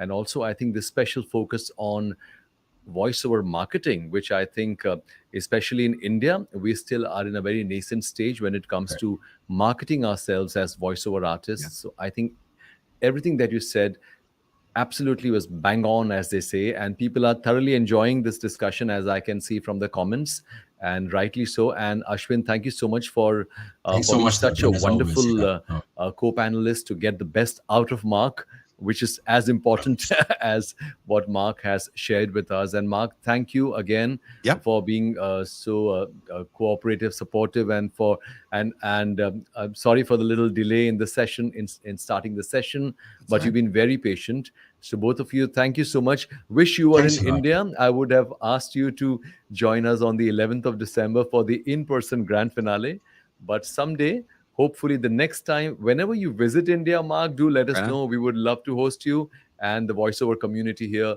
would love to host you and meet you in person. And thank you once again. Thank you to the both of you. Yeah, absolutely. Thank you so much. I appreciate it. Enjoy the rest of your conference, everybody. Thank you. Thanks a lot, Mark. Yeah. Thank you. Bye-bye. Wonderful. So that was a fantastic blockbuster beginning to day one of India Voice Fest 2022, जहां आवाजें फिर मिलेंगी. हर साल जब हम India Voice Fest की शुरुआत करते हैं, दिसंबर में होता है, पर शुरुआत मार्च अप्रैल में हो जाती है, और भरसक मेहनत होती है, रातों की नींद उड़ती है, कमर तोड़ मेहनत होती है, दिन रात एक करते हैं, शायद कहीं ना कहीं इस एक दिन के लिए, इस एक पल के लिए, जब आप में से एक शख्स भी ये लिखता है that this session is a blessing, or what an insightful session, or thank you India Voice Fest for bringing such great voice minds together. I think उस एक पल में हमारी सारी मेहनत, हमारी कड़ी मेहनत, हमारा परिश्रम, ये सब सार्थक हो जाता है. और आई थिंक हमारी पूरी टीम उस एक पल के लिए दिन रात एक करती है, महीनों तक. So thank you everyone for being such a fantastic audience, and I'm here and I'm seeing how involved, how engaged all of you have been. So please stay with us for the next 6 days when we have these online sessions. Trust me. और ये मैं नहीं कह रहा हूँ, मुझे कई लोगों ने कहा है, आप में से कई लोगों ने कहा है कि इंडिया वॉइस फेस्ट के सेशंस जब हम देखते हैं, पुराने सेशंस, तो वो किसी भी कोर्स से ज़्यादा लर्निंग हमें उन सेशन से मिलती है. और सही है, क्योंकि इतनी गज़ब कि माइंड्स, इतना तजुर्बा, इतना एक्सपीरियंस, इतनी निश्चल और सेल्फलेस एडवाइस और सजेशंस और इंसाइट्स कहीं और नहीं मिलती. तो I think thank you all for being so wonderful and please stay with us. और कल का जो दिन है 6 दिसंबर, कल शाम को 6 बजे फिर हमारी मुलाकात होगी और कल का स्केड्यूल कुछ ही क्षणों में आपके साथ मैं शेयर करूंगा. और कल भी हमारे साथ इसी तरह जुड़िए. अपने आसपास अपने वॉइस आर्टिस्ट फ्रेंड्स को, रिलेटिव्स को, फैमिली को, सबको बताइए कि इंडिया वॉइस फेस्ट के यूट्यूब चैनल को सब्सक्राइब करें और आने वाले 6 दिनों में हमारे सारे सेशंस को लाइव एंजॉय करें. और अगर आपने अभी तक हमारे ग्रैंड फिनाले या फिर ग्रैंड फिनाले और डिनर का टिकट नहीं लिया है तो indiavoicefest.com पर tickets are still available. Just log on to the website. It's a very nominal amount. आप चाहें तो ग्रैंड फिनाले 4 बजे से 8 बजे तक एंजॉय कर सकते हैं या फिर हमारे साथ डिनर और पार्टी के लिए भी जुड़ सकते हैं. पूरी वॉइस इंडस्ट्री और बल्कि ना सिर्फ मुंबई बल्कि देश के कोने कोने से वॉइस इंडस्ट्री के चाहने वाले आ रहे हैं. I think it's going to be one big celebration. In fact, the celebrations have already begun. It has been a blessed day one of India Voice Fest 2022. जुड़े रहिए. आने वाले 6 दिन हर रोज बहुत सारी बातें होंगी, बहुत सारी चीजें सीखेंगे. और till tomorrow, good night, take care of yourself, bye bye.